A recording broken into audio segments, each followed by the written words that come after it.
सातौ ॐ शन्नो भगा शमुनः शंसो अस्तु शन्नः पुरंदी शमु सन्तुराय शन्नः सत्यस्य सुयमस्य शंसः शन्नो अर्यमा पुरुजातो अस्तु ॐ शन्नो वाता शन्नो धाता शमुधर्ता नो अस्तु शन्ना उरुचि भवतु स्वदाभिः शं रोदसी बृहति शन्नो अद्रिः शन्नो देवानां सुहवानि सन्तु ॐ शन्नो अग्निर्ज्योतिरनीको अस्तु शन्नो मित्रा वरुणावश्विनाशं शन्नः सुकृतानि सन्तु शन्न इशिरो अभिवातु वातः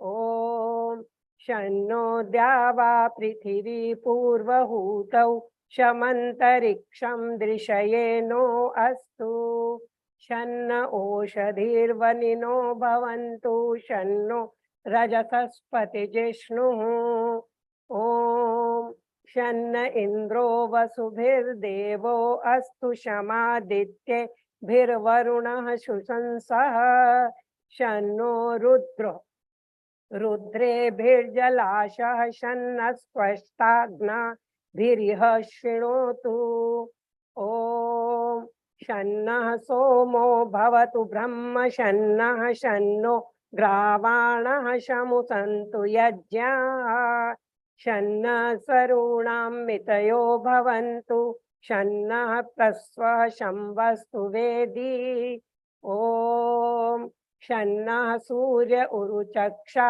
उदेतु शम्नश्चतस्र प्रदिशो भवन्तु शन्नः पर्वता ध्रुवयो भवन्तु शन्नः सिन्धवः शमु सन्त्वापः ॐ शन्नो अदितिर्भवतु व्रतेभिः शन्नो भवन्तु मरुतः सर्काः शन्नो विष्णुः शमु पूषा नो अस्तु शन्नो भवित्रं शंवस्तु वायुः ॐ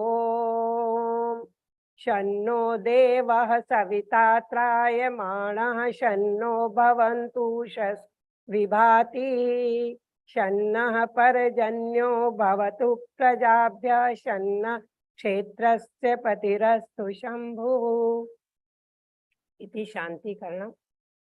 अब यज्ञ प्रारंभ करेंगे। आप सबके समक्ष जल के पात्र होंगे।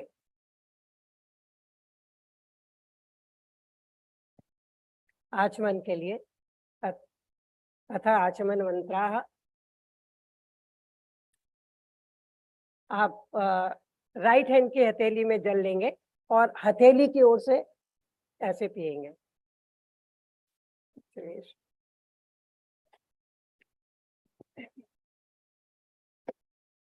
ओम अमृतोपस्तरणमसि स्वाहा।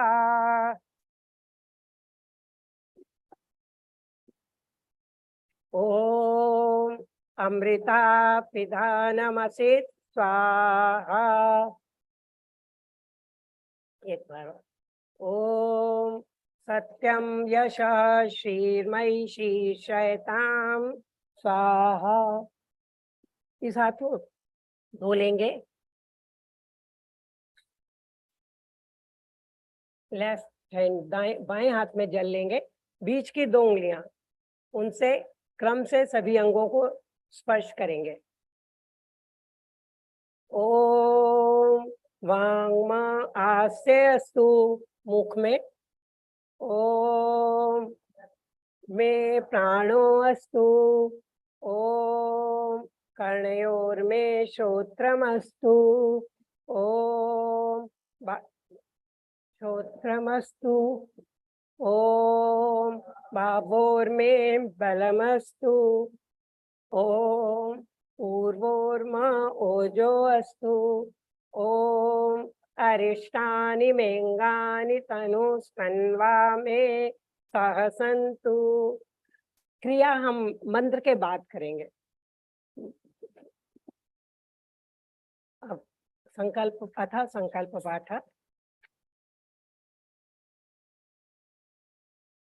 और लिखा ही है। हमने प्रार्थना की, हमारे मुख में वाणी, नासिका में प्राण शक्ति, कानों में श्रवण शक्ति में हमारे बल बना रहे। अतः संकल्प पाठ। सब यजमान अपने दाएं हाथ की हथेली में जल ले लेंगे। ओम तत्सत श्री ब्रह्मणो दिवसे द्वितीये प्रहरोत्तरार्धे वैवस्वते मन्वन्तरे अष्टाविंशतितमे कलियुगे कलि प्रथम चरणे वेद पक्षेन्दु गुणभूत वसुखर्तुन विन्दौ सृष्टिवत्सरे नभश्चक्र खनेत्रे वैक्रमाब्दे नवांकचंद्रे दयानंदाब्दे दक्षिणायणे ग्रीष्म ऋतौ श्रावण मासे शुक्ल पक्षे दशम्यां तिथौ शुक्रवासरे अनुराधा नक्षत्रे प्रातः काले शुभ मुहूर्ते अमेरिका देशे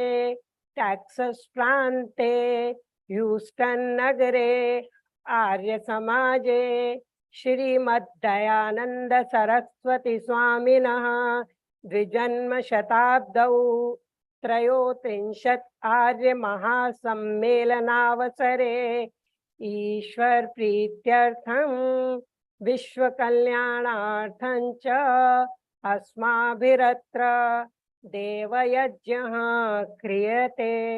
पानी जल छोड़ देंगे। अथ अग्निहोत्रम। आपके समक्ष माचिस या कुछ होगी, अग्नि प्रज्वलित करेंगे।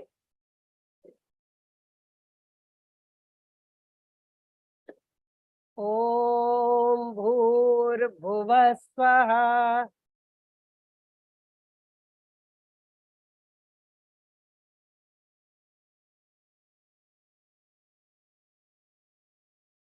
अगले मंत्र से समिधाओं के मध्य यज्ञ कुंड में अग्नि प्रज्वलित करके।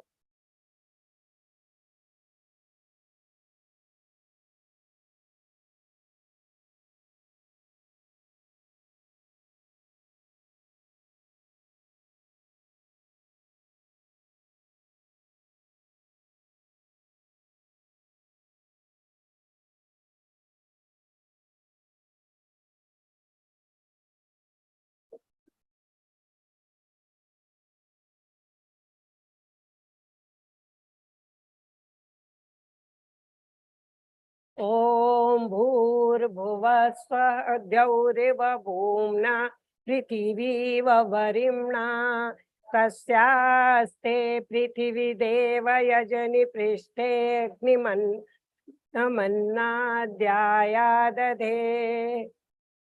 ओम उद्बुद्ध्य स्वाग्ने प्रतिजागृहि त्वमिष्टा पूते संसिजेथामयञ्च अस्मिन् सधस्ते अद्युत्तरस्मिन् विश्वे देवा यजमानश्चीदत।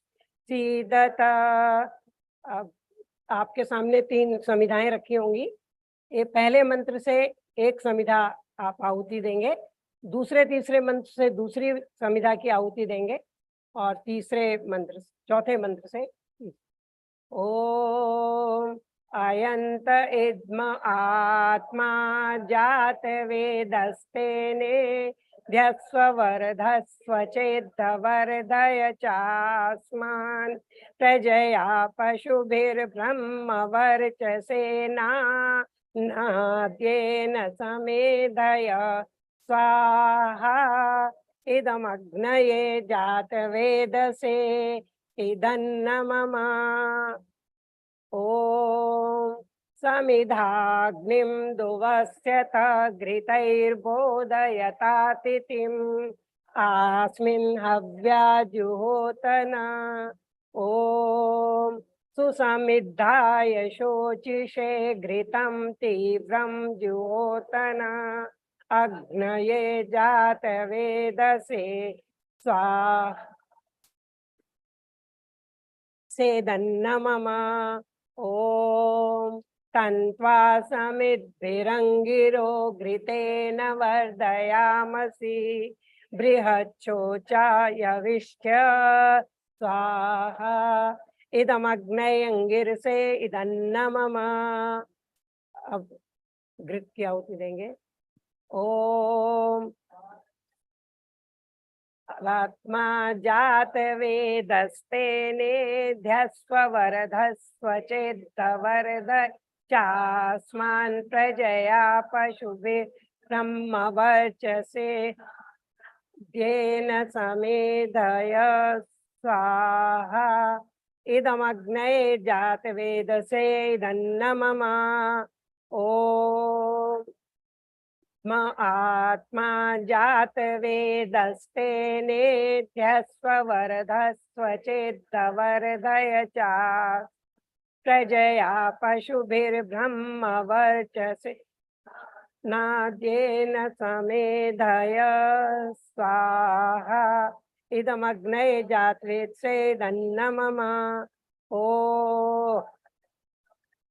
आत्मा जात वेदस्तेने ध्यस्व वरधस्व चेद्वरदय चास्मान् पशुभिर्ब्रह्मवर्चसेन येन समेधय स्वाहा इदमग्नये जातवेदसे इदन्नमम।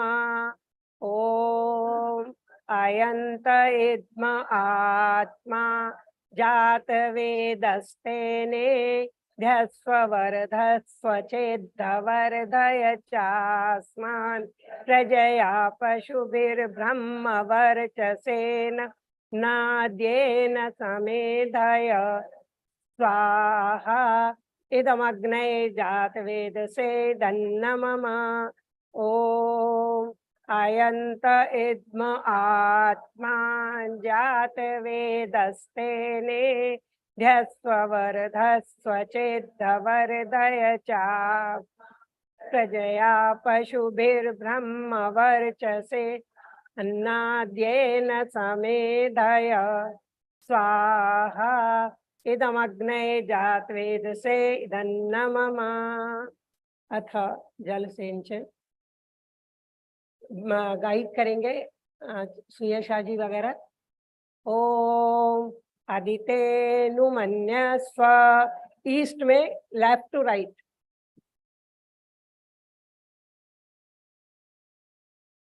ईस्ट किधर है?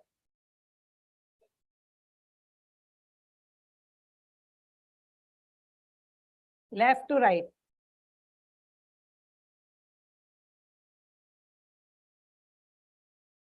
ये जो राइट पर बैठे ना अपने। ओम अनुमते नुमन्य स्व सामने राइट टू लेफ्ट सामने इनके सामने वाले इनके सामने। अच्छा हो गया। ओम सरस्वत्यनुमन्य स्व हाँ नॉर्थ में। ओम देव सविता प्रसुवयज्ञं प्रसुवयज्ञपतिं भगाय दिव्यो गंधर्वः केतपुः केतन्ना पुना तु वाचस्पतिर्वाचं नः स्वदतु। चारों ओर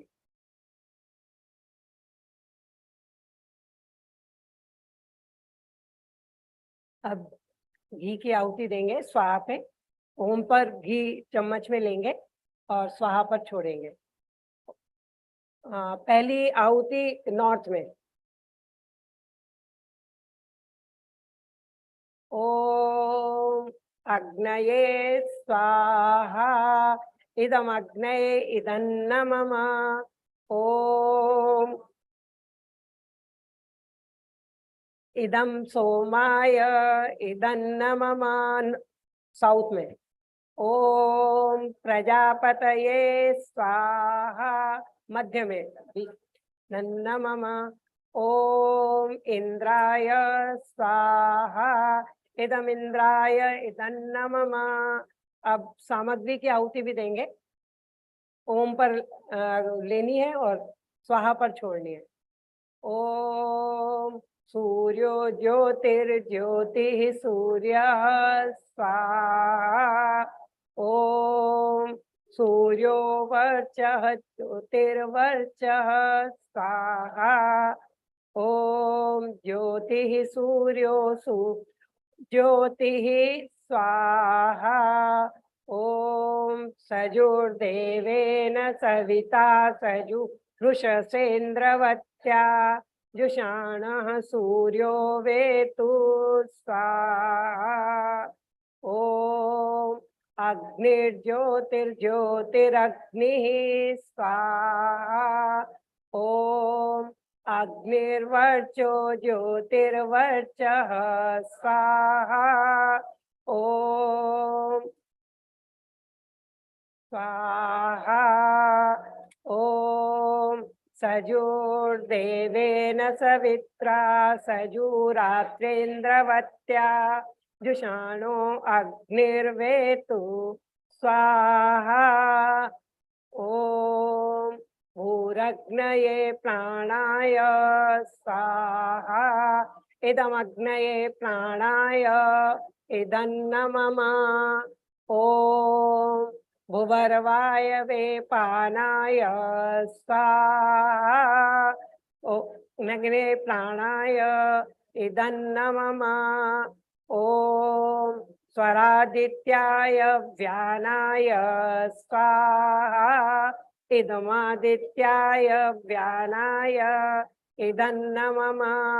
ओम भूर्भुवः स्वरग्निवायवादित्येभ्यः प्राणापानव्यानेभ्यः स्वाहा। इदमग्निवायवादित्येभ्यः प्राणापानव्यानेभ्यः नमः। ओम आपो ज्योतिरसोमृतं ब्रह्म भूर्भुवः स्वरों स्वाहा। ओम यां मेधां देवगणाः पितरश्चोपासते तया मध्यमेधया अग्नि मेधाविनं कुरु स्वाहा। ओम विश्वानि देव सवितर्दुरितानि परासुव यद्भद्रं तन्न आसुव। ओम अग्नेनय सुपथाराये अस्मान् शानि देव वयुनानि विद्वान् युयोध्यस्मज्जुराणमेनो भूयिष्ठान्ते नम उक्तिं विधेम स्वाहा। अथा बृहद यज्ञ। अब केवल घृत की आहुति दी जाएंगी। ओम अग्नये स्वाहा। इदमग्नये इदन्नमम। ओम सोमाय स्वाहा। इदं सोमाय इदन्नमम। ओम प्रजापतये स्वाहा। इदं प्रजापतये दन्नमम। ओम इंद्राय स्वाहा। इदमिन्द्राय इदन्नमम। ओम भूरग्नये स्वाहा। इदमग्नये इदन्नमम। ओम भुवर्वायवे स्वाहा। इदं वायवे इदन्नमम। ओम स्वरादित्याय स्वाहा। इदमादित्याय इदन्नमम। ओम भूर्भुवः स्वरग्निवायवादित्येभ्यः स्वाहा। इदमग्निवायवादित्येभ्यः इदन्नमम। अतः सृष्टिकृत आहुति। ओम यदस्य कर्मणो अत्यरीरिचं यद्वा न्यूनमियाकरम् अग्निस्तत्सृष्टकृत् विद्यात् सर्वं सुहुतं करोतु मे। अग्नये स्विष्टकृते सुहुतहुते सर्व यश्चित्ताहुतीनां कामानां समर्दयित्रे सर्वान्नः कामान् समर्दय स्वाहा। इदमग्नये स्विष्टकृते इदन्न मम। ॐ स्वाहा। इदं प्रजापतये इदन्न मम। ॐ भूर्भुवस्वः अग्न आयुंषि पवस आसुवोर्जमिषञ्चन आरे बाधस्वदुच्छुनां स्वाहा। इदमग्नये पवमानाय इदन्न मम। ॐ भूर्भुवस्वः अग्निरिषि पवमानः पाञ्चजन्य पुरोहितः तमीमहे महागयं स्वाहा। इदमग्नये पवमानाय इदन्न मम। ॐ भूर्भुवस्वः अग्ने पवस्व सपा अग्ने वर्चा सुवीर्यं दधत्रैं मयि पोषं स्वाहा। इदमग्नये पवमानाय इदन्न मम। ॐ भूर्भुवस्वः प्रजापते न त्वदेतान्यन्यो जातानि परिता बभूव यत्कामास्ते जुमस्तन्नो सुवयं श्याम पतयोरयीणां स्वाहा।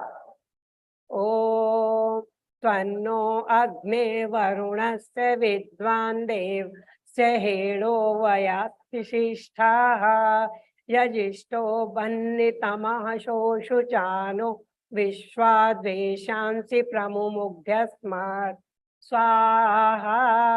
इदमग्निवरुणाभ्याम् इदन्न मम।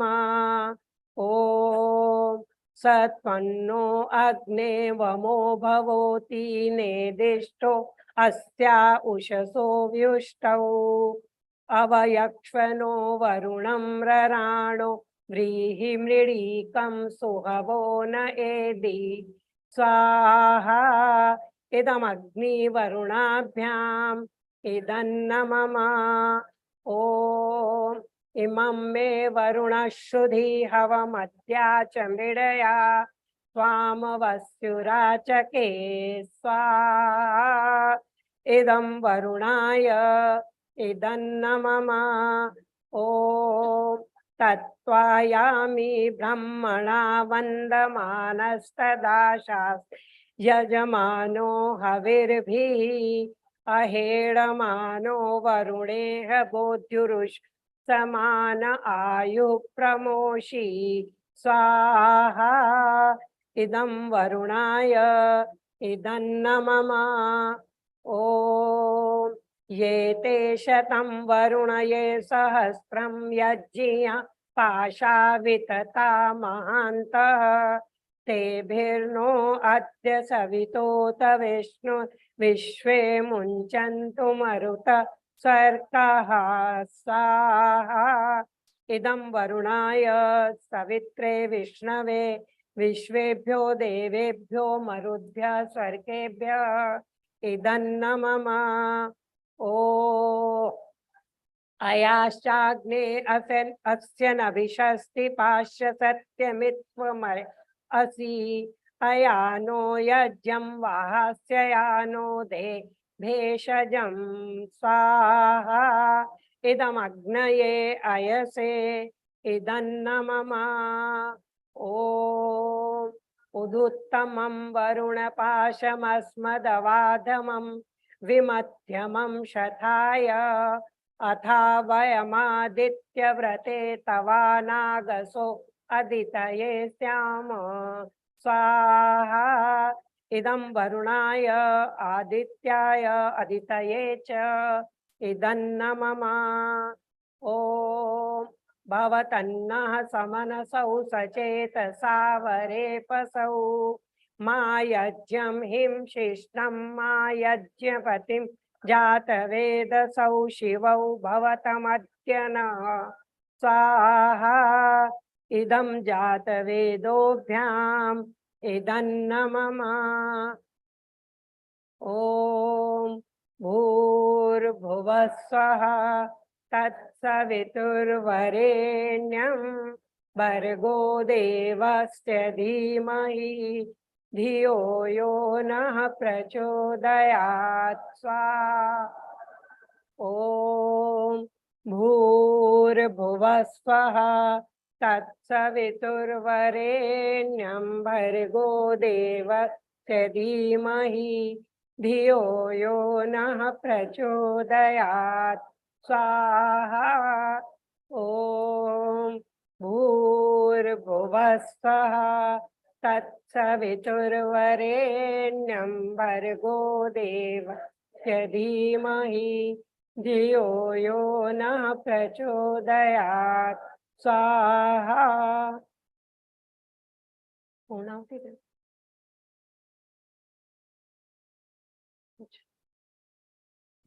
हाँ नहीं अभी टाइम नहीं है 10 मिनट बचे पूर्णाहुति करते सामग्री भी डालेंगे उसमें ओम सर्वं वै पूर्णं स्वाहा ओम सर्वं वै पूर्णं स्वाहा ओम सर्वं वै पूर्णं कुछ मिष्टान्न रखा है तो बलि वैश्वदेव यज्ञ की आहुति देंगे घृत की देंगे जो घृत की दे रहे हैं और नहीं है तो घृत की भी घी की भी चलेगी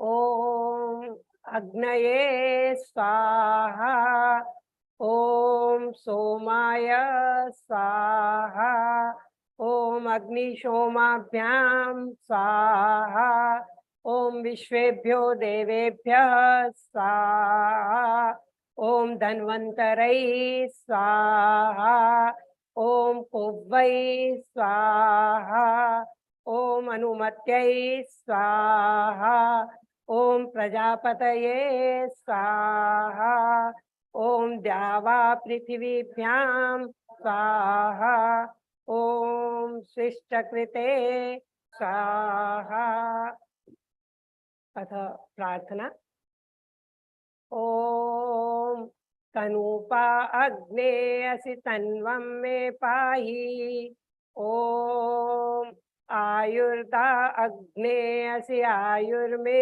देहि ओम वर्चोदा अग्ने असि वर्चो मे देहि ओम अग्नेयन्मे तन्मे आपृणः ओम तेजो असि तेजो मयि धेहि ओम वीर्यमसि वीर्यं मयि धेहि ओम बलमसि बलं मयि धेहि ओम ओजो असि ओजो मयि धेहि ओम मन्युरसि मन्युं मयि धेहि ओम सहो असि सहो मयि धेहि यज्ञ प्रार्थना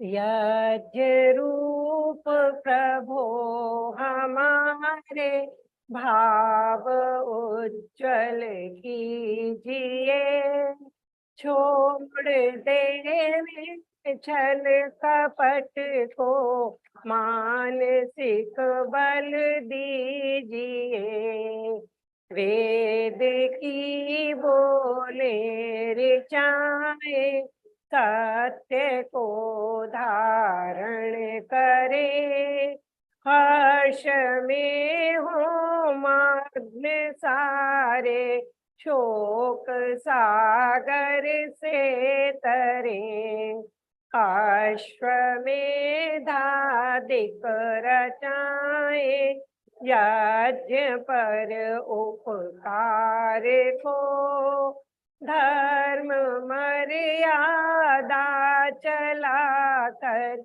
लाभ दे संसार को।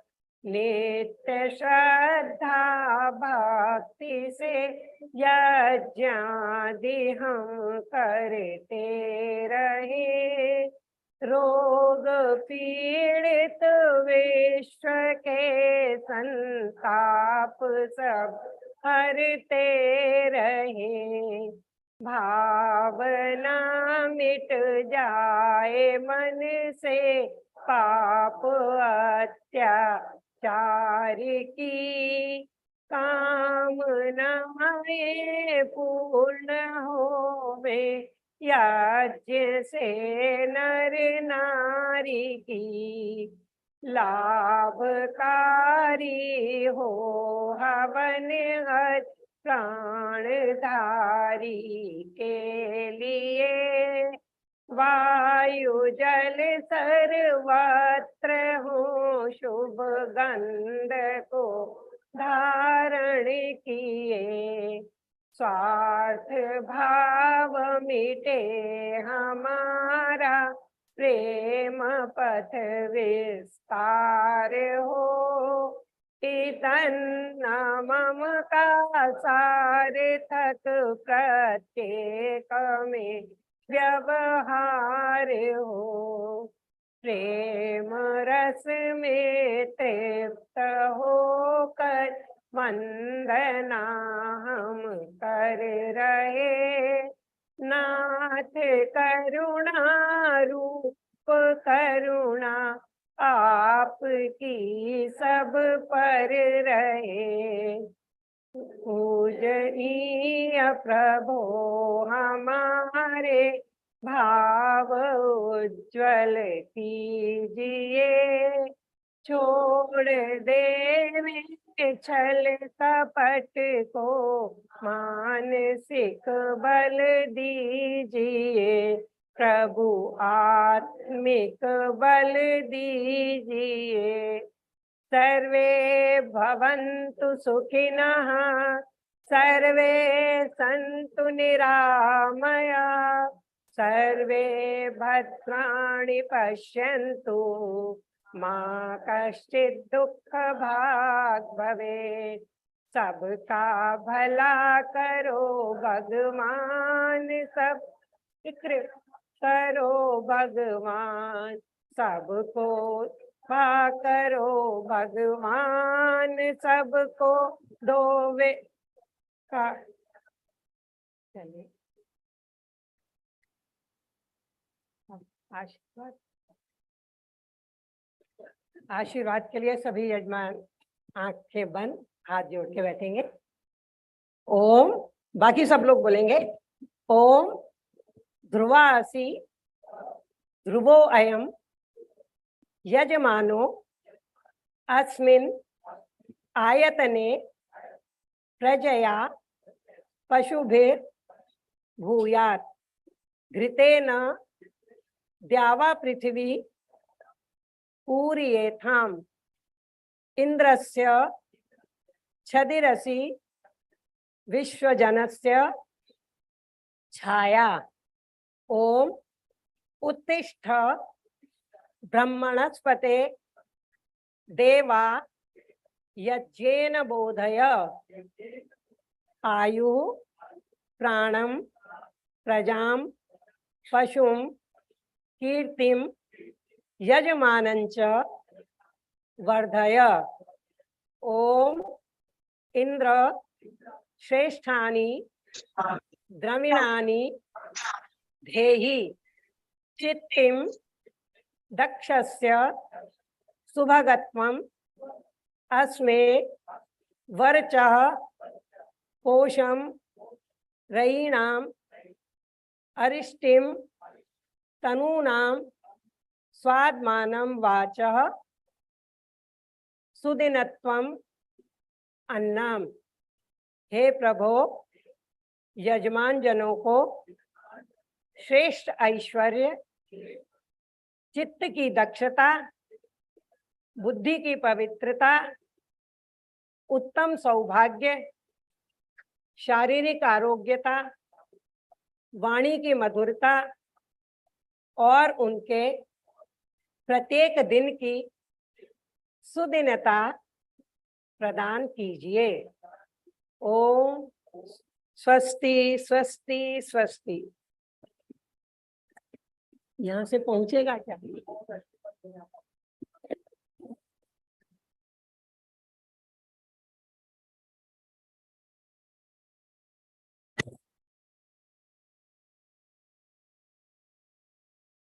तक तो जाएगा नहीं।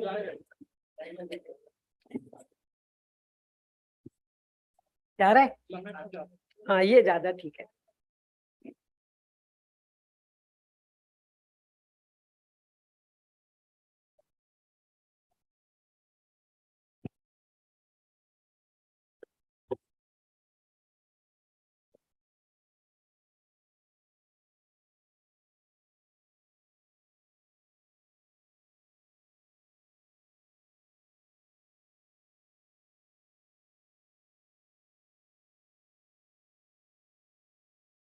शांति पाठ करें।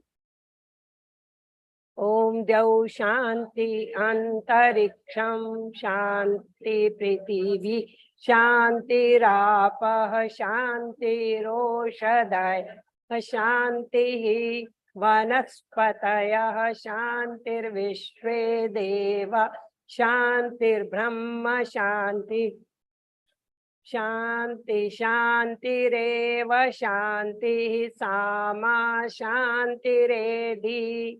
ओम शांति शांति शांति। सर्वेभ्यो नमः।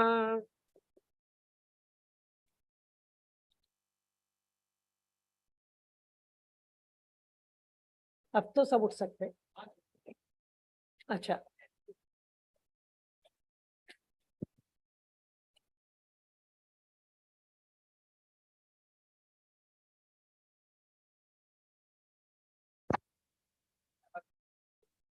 नमस्ते नमस्ते everyone.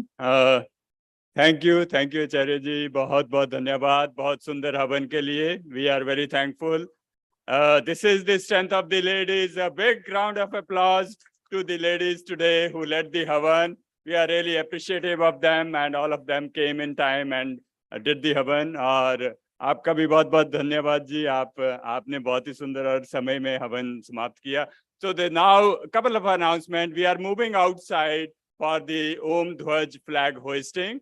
So I would request everybody to go to the front lawns right now, and then we will come back to this hall only for the rest of the program, which will be held in this. So right now you can go back and stand in the front lawns.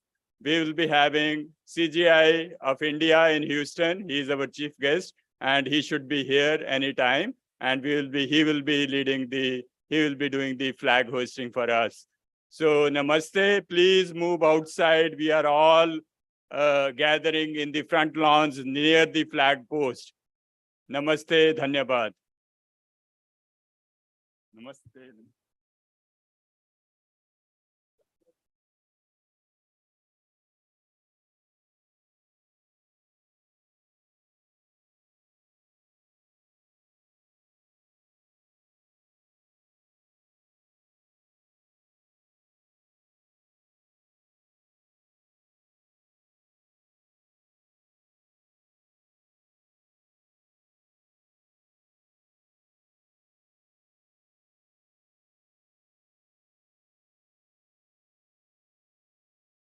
Namaste. When you come back, please don't sit in the front 2 rows. They are reserved for the invited guests.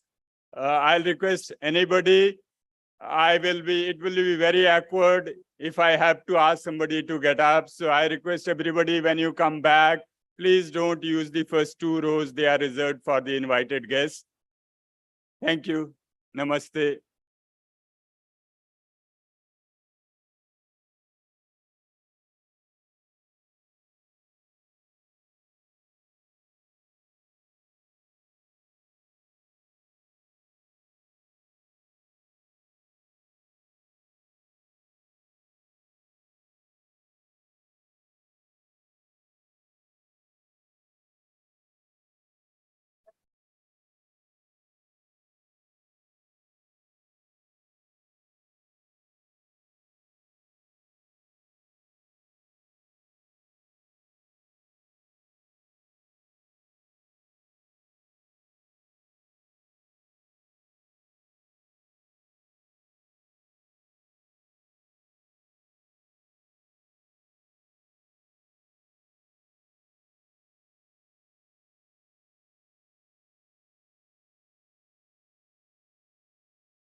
15 minute का total कार्यक्रम है, इसलिए आपको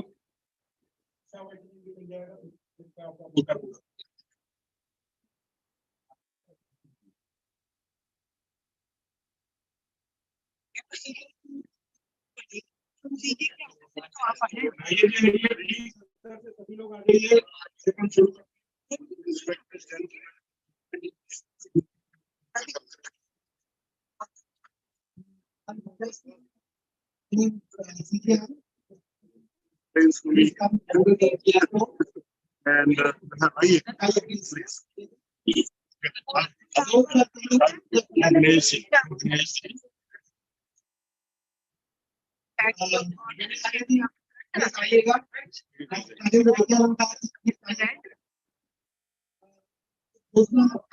आइएगा, Pushpa ji please आइएगा, उषा सेठी अगर है वो प्लीज आइएगा,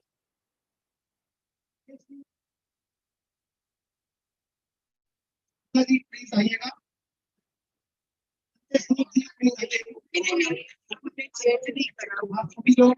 छोड़ो आवाज है संदेश क्या कर रहे हैं thanking the flag hoisting and controlling you is going to sing the flag song and you can also accompany. The lyrics have been sent to you on the WhatsApp as well, and there's some copies available. You can refer to it. Hoist the flag song. After that, you're all going to chant the beat of harmony. That also is some very good lead. So now I'm requesting all the please come and do the flag hoisting. लहराएगा उसके बाद one गीत शुरू होगा as we chant the single one git we will not be talking amongst ourselves and then we be standing in the attention. I repeat.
जो बोले सो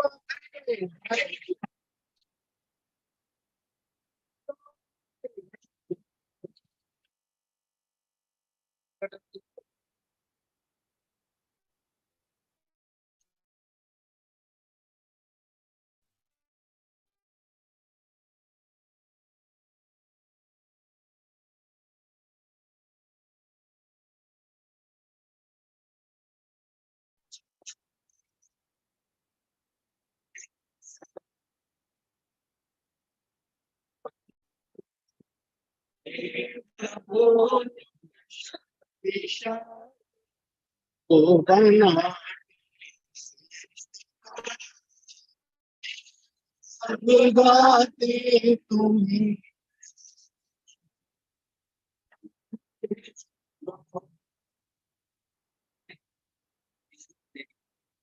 Lord, your Spirit bless us so that we can all be united in the upliftment of everyone's health and happiness.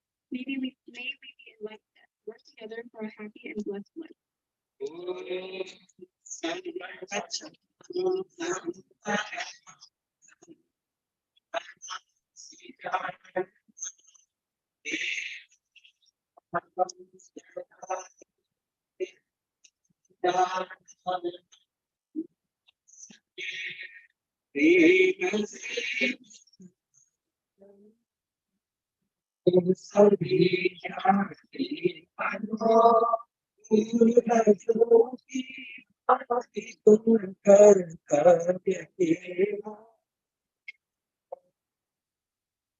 Be united in your advancements. Look out and uplift each other as you advance together, and communicate without quarreling. Ensure equal rights and benefits for everyone as you follow the path of your illuminated and wise forefathers.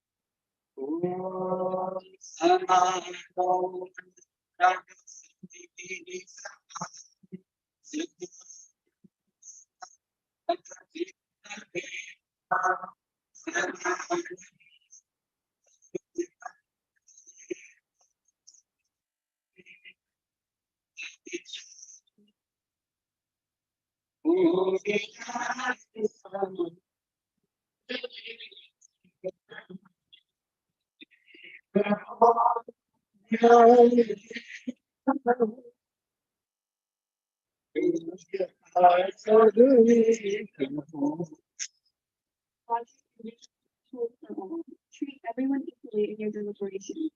Let your intent, assembly, council, laws, and worship be together with everyone.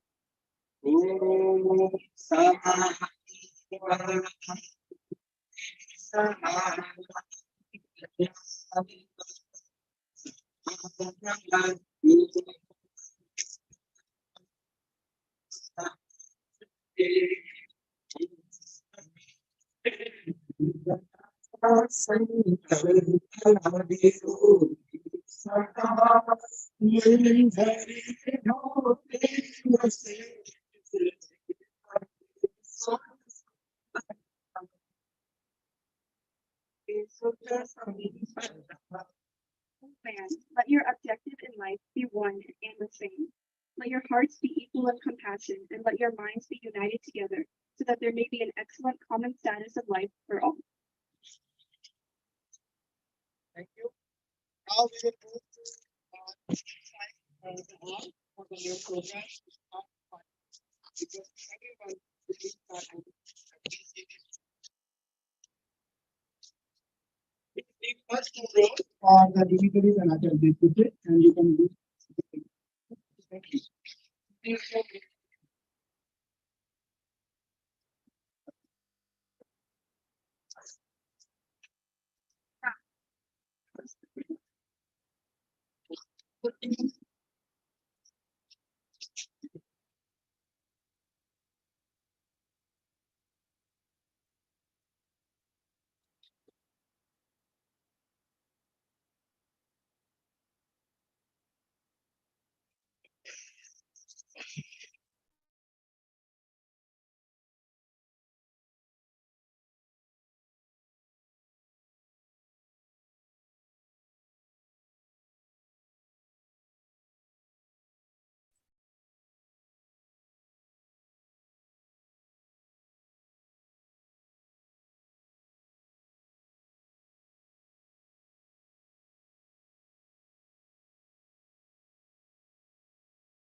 Hello.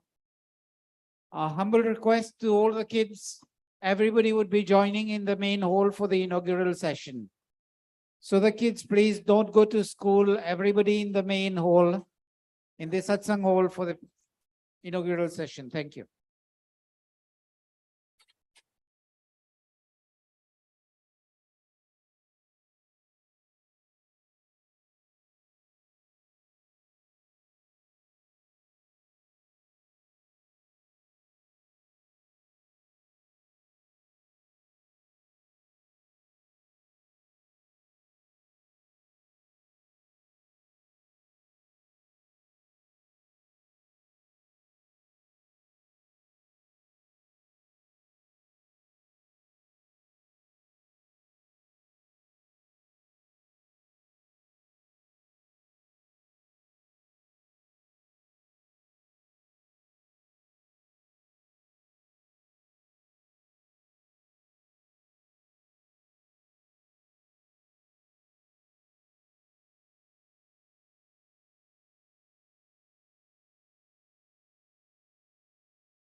Please quickly come inside and make yourself comfortable. Be seated, please. जो सभी लोग lobby में खड़े हैं, please वो जल्दी से जल्दी अंदर आ जाएंगे एंड अपने आप को कंफर्टेबली सीट कर लेंगे.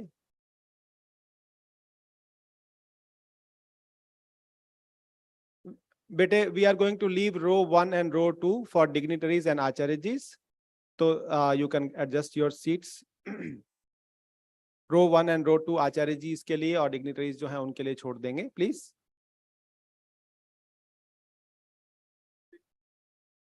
हाँ हाँ, we need couple of volunteers near the stage. 2 or 3 volunteers near the stage, please. Youth भी आ सकते हैं, वॉलंटियर्स आ सकते हैं. सूज जी बताइए, आ रहे हैं?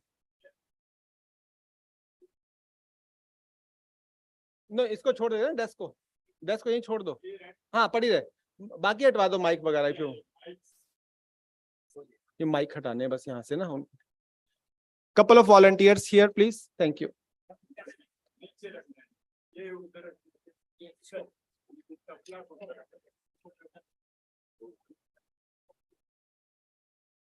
पीछे, पर्दे के पीछे और यहाँ पे.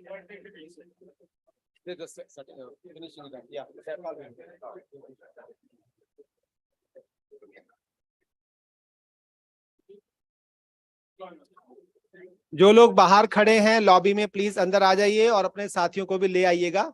We are going to start in 5 minutes. Sharp at 9:45, we are going to start, please.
आप नहीं जाओ यहाँ पे, you need to be seated.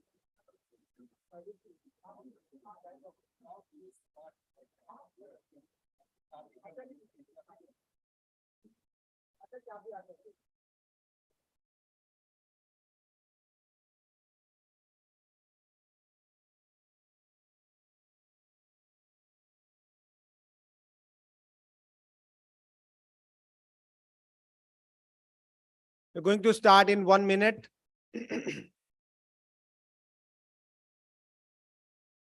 So the way setup is designed, the session chairs are going to be seated on my left. All the dignitaries and speakers will be sitting on the front rows. We have left the stage open so that if there is a PowerPoint, everyone can see that. So that's the setup that we are going to follow. And I think this should be appreciated because one, it lets us sit on at the same level. There's no stage competition. At the same time, it adds to our convenience wherein everyone can see what's going on.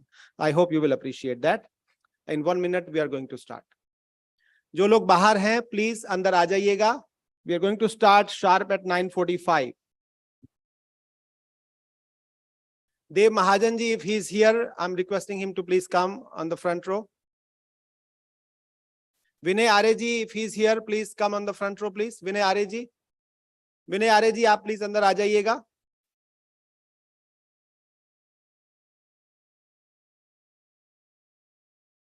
विनय आर्य जी, संजय जी, आप नहीं जाइए कहीं पे.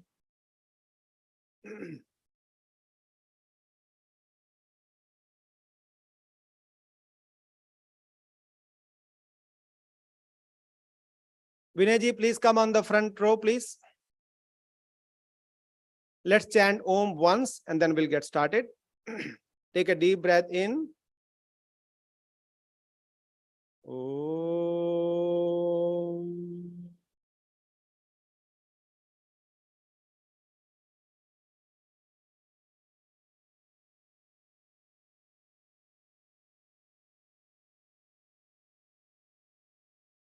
Today's session chairs are Rajesh Khosla ji and Sanjay Sood ji. And before they start on the program, I'm requesting Bhuvnesh ji Khosla, the president of Arya Sabha America, to welcome everyone. Bhuvnesh ji.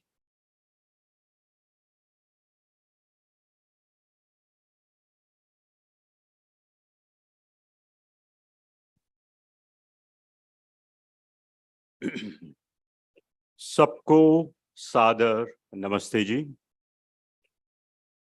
On behalf of Board of Directors and the executive team of Arya Sabha America, with utmost humility, I welcome you all to the 33rd Arya Mahasammelan.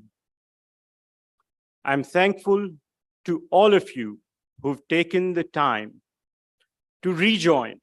And when I say rejoin, as you all know, last 3 years, we were persistent in our efforts. We could not meet in person, but with all of your support, we were together virtually.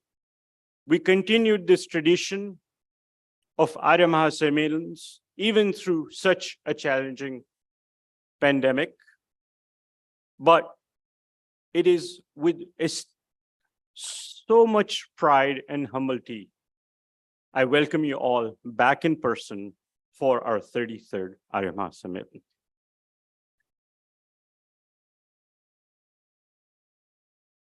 I'd like to recognize a few guests amongst us. We have our guest from India, Shri Vinay Arya ji. He is the General Secretary of Delhi Arya Sabha. An educationist, a Vedic scholar, Dr. Rajendra Vidyalankar ji, he's amongst us.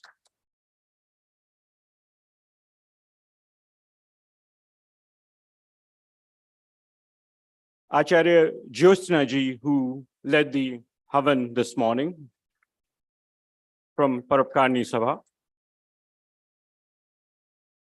We all remember the Bhamasha of Arya Samaj in the modern world, the late Mahashaji Dharmpal Gulati ji, his two able daughters, Shushma ji and Suman ji, are amongst us today. Aapka swagat hai. And the newest guest, I would say, person who has made their home in United States just about a week ago. The Consulate General of India, Houston, Shri DC Manjunath ji, is amongst us. And we're so proud of you that, you know, a diplomat, when they come and join the CGI, one of their key responsibilities is to do the community outreach. And Arya Samaj is the first event that he's present at. Aapka swagat. The next 3 years, starting right now, are very, very important, very milestone events. We embark on a 3-year. When Modi ji spoke on February 12th in New Delhi, उनके words थे कि आर्य समाज की त्रिवेणी. Next year, we celebrate 200-year birth anniversary of Maharishi Swami Dayanand ji. The year after, we will be celebrating 150 years of inception of Arya Samaj. And thirdly, the year after, we'll be celebrating 100 years Martyrdom Day of Swami Shraddhanand ji. What more inspiration do we need to revive ourselves, to renew ourselves? निराशा की कोई बात नहीं है, कोई बूंद नहीं है. My humble request to all of you, if you say, what would Swami Dayanand ji would have done? If I'm lost, if I say I don't have enough people coming, look at this. Do we have a problem? No, we do not. लेकिन अगर लगता है कि कोई निराशा की बात है, please pull the works, pull the writings, pull the speeches of Swami Shraddhanand ji, his Jeevani. Swami Dayanand ji, what would Swami Dayanand ji had done if he was here today? Hence the theme of this year's Sammelan. The Sammelan Program Committee so beautifully have curated a really, really methodical program. And what is the theme? Walking into the footsteps of Maharishi Dayanand.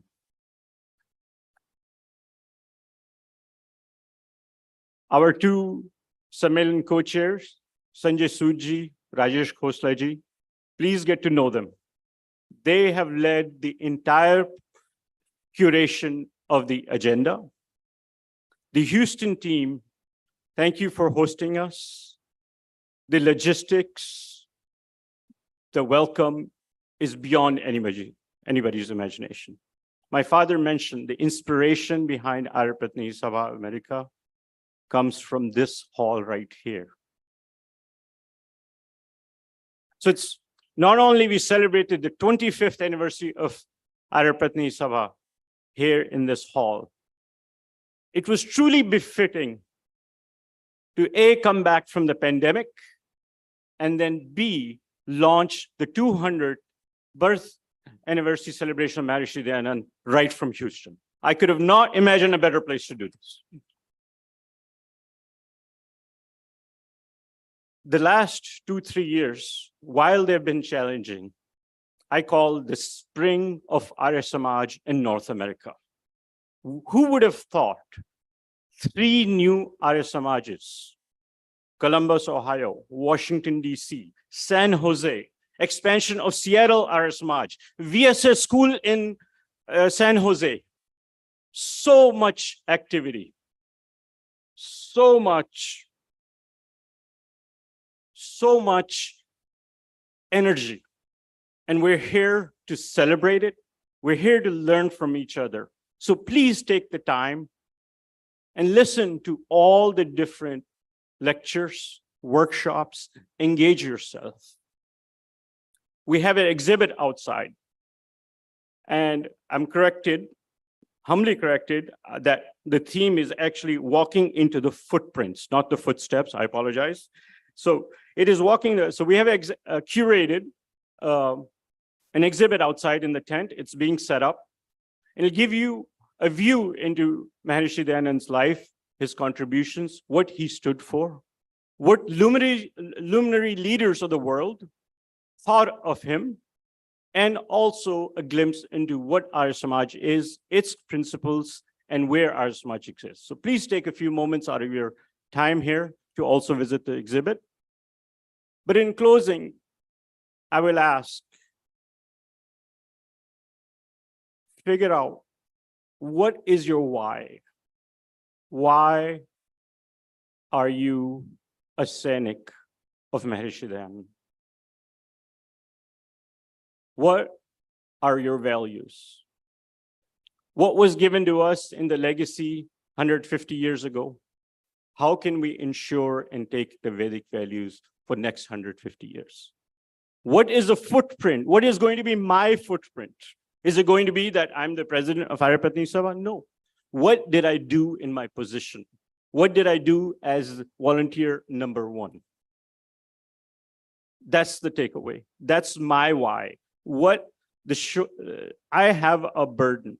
ऋषि ऋण है, सारे ऋण हैं, लेकिन एक ऋण वो भी है कि जो हमारे लीडर्स ने, हमारे बड़ों ने हमें ये काम करके दिया, हम इसको, the values that were given, like in a family, the parents give children the value. And how do we return? We give the same values and enhance those values to our children. While Arya Samaj is also our mother, it is also our child, and it's also for us to nourish. And it becomes our prime responsibility that whatever we do, whatever our actions are, it is so that we may leave a positive footprint in next 150 years. Again, I welcome you all to the 33rd Arya Mahasammelan.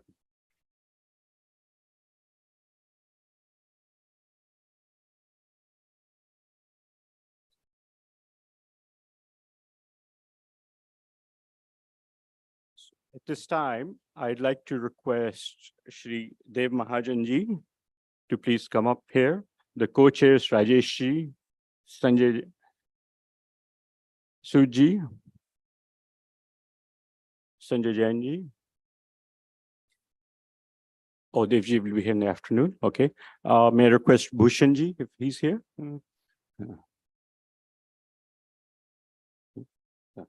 Vinay Arya Ji, please. Vinay Ji.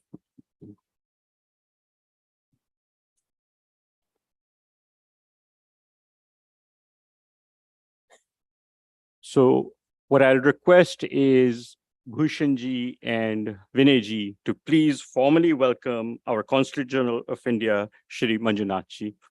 Please.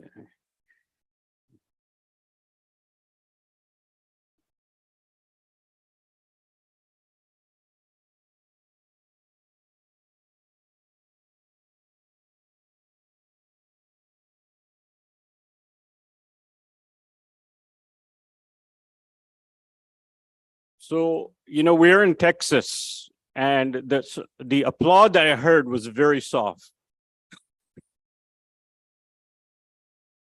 You all said, was it 4 years ago? Howdy, Modi. Howdy, Manjunath Ji. Welcome to Houston. Welcome to the United States.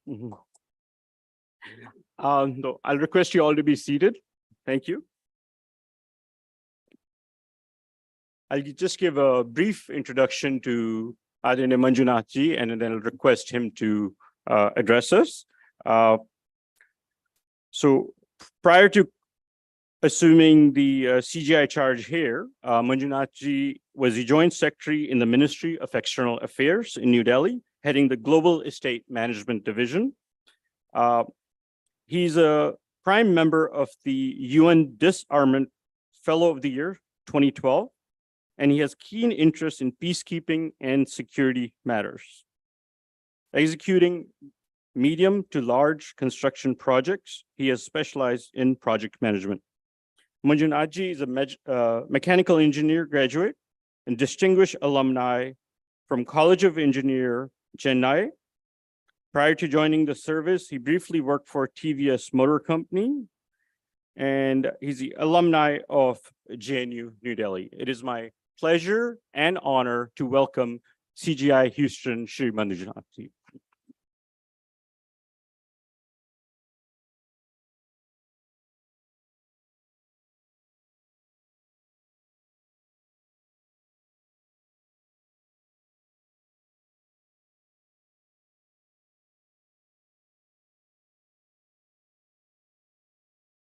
Shri Bhunesh Khosla, President, Arya Pratinidhi Sabha America, members of Arya Pratinidhi Sabha America and Arya Samaj Houston family, speakers of today's event, revered and distinguished guests present at this August gathering.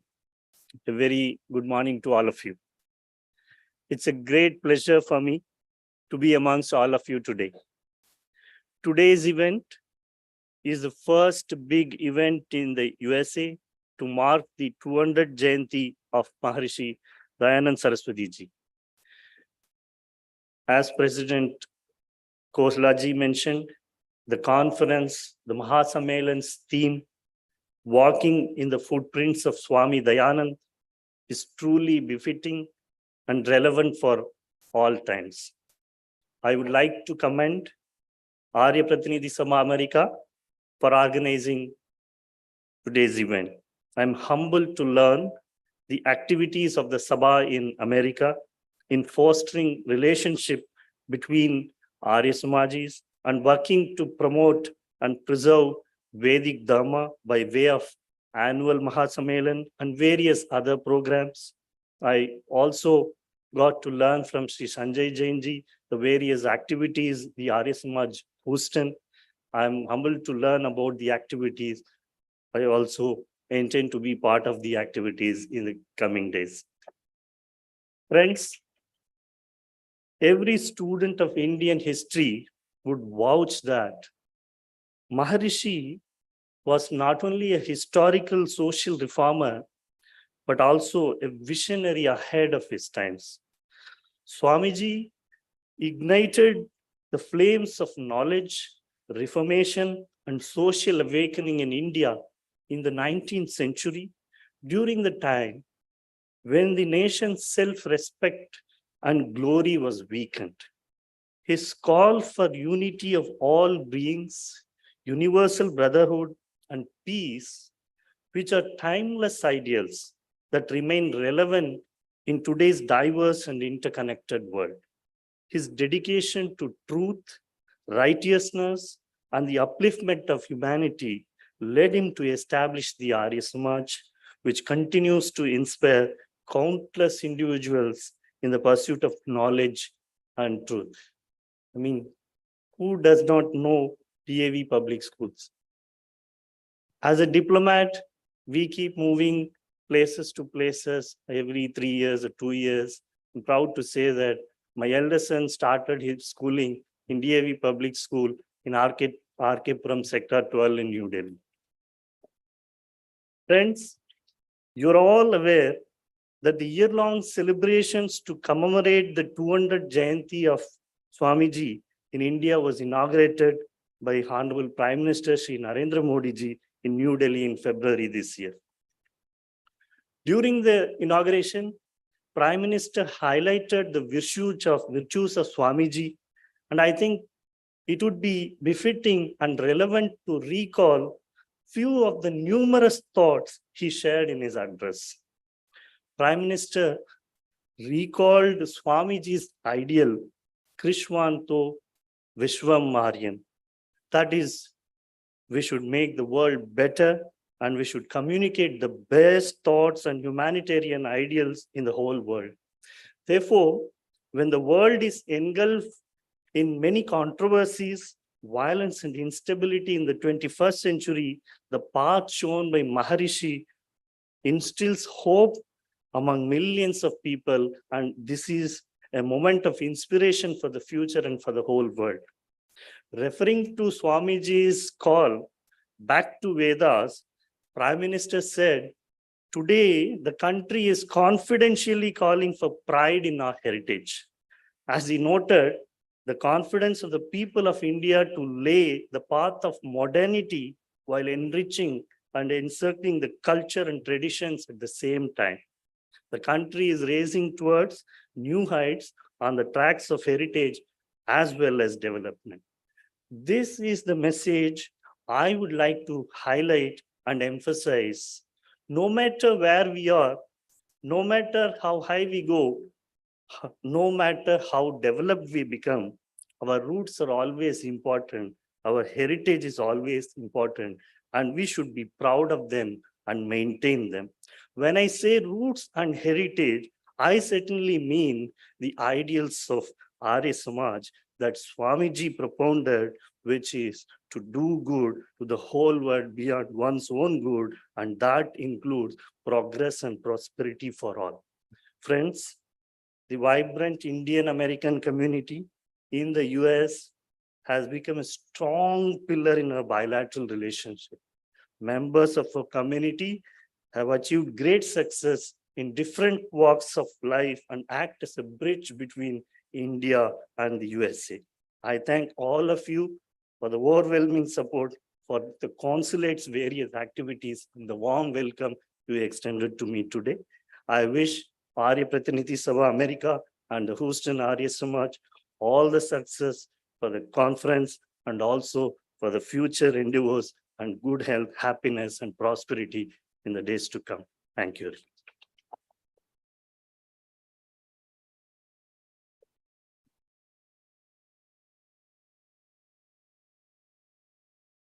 Thank you, Honorable Manjunathji. It is an honor and a pleasure to welcome you here, and thank you for those inspiring words. We at Arya Pratinidhi Sabha America and Arya Samaj Greater Houston look forward to building a strong bond between CGI and count on us and what we can do to promote the cultural values, the spiritual values. This building, Arya Pratinidhi Sabha's resources, our entire national team is with you. Let us know how we can help to further the mission.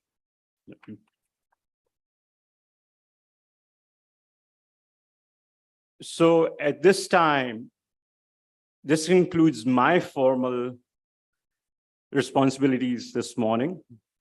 It is time to hand over the dais to two very able gentlemen, the co-chairs of 33rd Arya Mahasammelan, Shri Rajesh Khoslaji, who comes from Dallas, and Shri Sanjay Suji.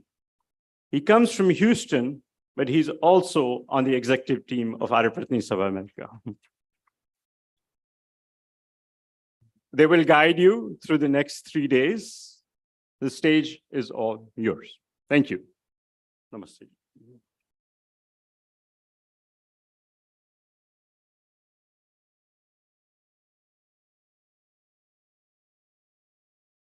Om Namaste.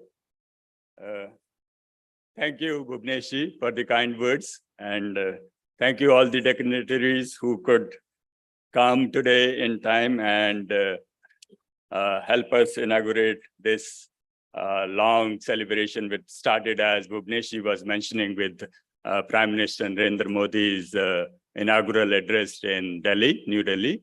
So we are very thankful that all of you are here. Are you excited to be back in person? I am very happy. We have worked very hard, and I want all of you to enjoy the heat of Houston and the warm welcome of the Texas. Everybody, we welcome all of you. I know July is hot, but this was the only time which would work for us. So I welcome all, and we all in Houston, and from APSA, we welcome everybody here I know youth are here. I know people from different parts of the world and different states are here. Yesterday evening, when the introduction session was held, Bhuvneshi mentioned that there are people from 23 states. Maybe they have increased by now. And 4 countries, they are represented here today. So I welcome all of you. And this is our pleasure with Rajesh ji and the whole team. So there are so many people who are here, who won't be in front, but they have worked tireless hours to put this program together. I am very excited and very happy that you all will have wonderful next 2.5 days.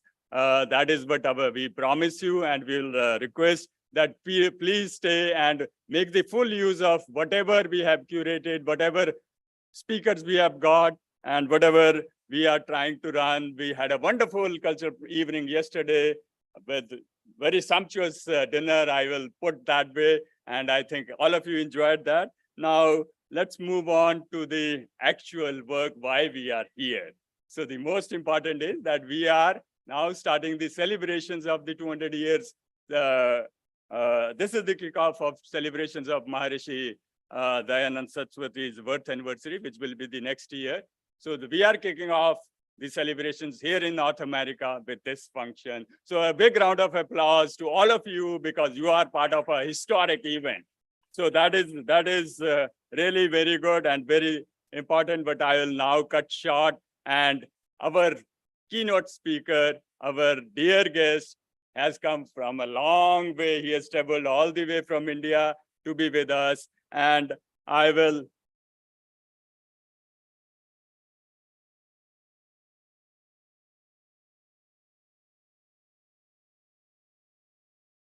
So with us, our keynote speaker today is Dr. Rajendra Vedalankar. He is PhD from Karambhumi of Kurukshetra, India. Dr. Vedalankar studied at Kurukshetra University. He thereafter worked his way up to the highest ranks in the Department of Sanskrit, Pali, and Prakrit, Faculty of Indic Studies at the Kurukshetra University, Kurukshetra. He has been a close collaborator in several research works on Vedic philosophy, a great orator on Vedic principles, and Maharishi Dayanand. Dr. Vidyalankar travels throughout the world to spread the Vedic values. Currently, he is the OSD officer on special duty to Acharya Devbratji, who is the governor of Gujarat.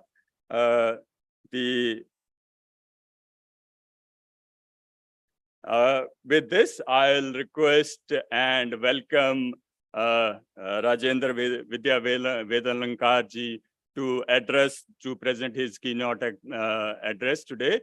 A round of applause for Dr. Rajendra Vedalankar ji.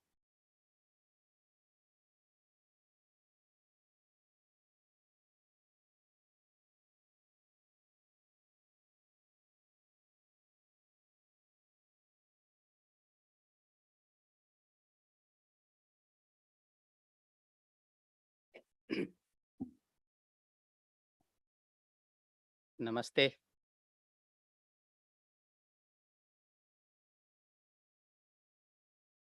यो भूतं च भव्यं च सर्वं यश्चाधितिष्ठति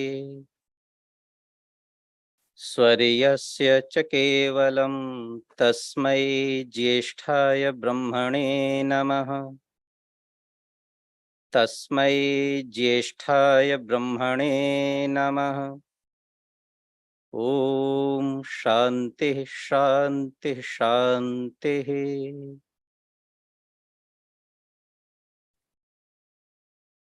अतिथिगण, आर्य प्रतिनिधि सभा America के माननीय अधिकारीगण, श्रीमान मंजुनाथ जी, श्री विनय आर्य जी, आज मुझे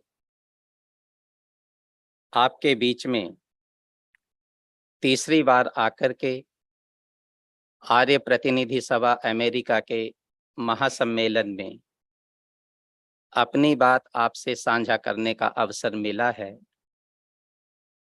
इस हेतु मैं आर्य प्रतिनिधि सभा अमेरिका के माननीय अधिकारियों के प्रति अपना आभार व्यक्त करता हूं।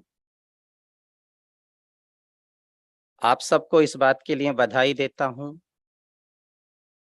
कि यह वर्ष महर्षि दयानंद सरस्वती की जन्म जयंती का 200वां वर्ष है और उनकी जन्म जयंती के 200वें वर्ष पर हमारी 150 वर्ष की यात्रा जो हमने, हमारे पूर्वजों ने, भारत ने और भारत के साथ दुनिया के श्रेष्ठ मनुष्यों ने 150 वर्षों में पूरी की है, उसमें कितना अचीव किया है, कितना पीछे छूट गया है, कौन सा संकल्प था जिसको लेकर चले थे, कौन से दुरित हैं, कौन सी बाधाएं हैं जिन्होंने कदमों को रोक लिया, उसका बड़ा ईमानदार मूल्यांकन करने की आवश्यकता है। और इसलिए बहुत प्रासंगिक है, बहुत सामयिक है कि हम अपनी 150 वर्षों की यात्रा का एक मूल्यांकन करें। तब जब ऋषि दयानंद ने इस देश को समझा, भारत देश को समझा, भारत की संस्कृति को समझा, भारत के कंसेप्ट को, संदर्भ को समझा, भारत के सरोकार को समझा, कंसर्न को समझा, तब भारत गुलाम था। हम राजनैतिक तौर पर लगभग दम तोड़ चुके थे, सांस्कृतिक तौर पर तमाम प्रकार के आक्रमणों को ये देश, भारत देश बर्दाश्त कर रहा था। और जब भी कोई राजनीतिक आक्रमण होता है तो सत्ता सिर्फ राजनीतिक नहीं जाती, राजनीतिक वर्चस्व की ओट में, राजनीतिक प्रभुता की आड़ में कोई भी समाज अपने स्वत्व को गवाता है, सेल्फ को गवाता है, उस पूंजी को, उस प्रॉपर्टी को जो सदियों की यात्रा के बाद, हजारों वर्षों के संघर्षों और बलिदानों के बाद, हजारों कुर्बानियों के बाद कोई सोसाइटी, कोई समाज, कोई देश अचीव करता है और उसके अंदर वो गौरव का भाव जागता है कि वो सर्वश्रेष्ठ है, उसमें श्रेष्ठता का भाव पैदा होता है, वो प्रॉपर्टी भी खत्म होती है उस राजनीतिक प्रभुता की आड़ में। भारत की यात्रा बहुत कारुणिक है और यदि उस यात्रा को आज के संदर्भ में, आज के वातावरण में यदि हम उसका अध्ययन करें, उस काल के वातावरण को, उन वर्जनाओं को, दर्द को, उस वेदना को समझने की कोशिश करें तो ऋषि दयानंद के दौर, उसके पहले के भारत का मूल्यांकन हम कर सकते। ऋषि दयानंद उस संवेदना की देन है, उस समझ की देन है, उस परेशानी की देन है जो 150 वर्ष पहले तक का भारत भुगत रहा था।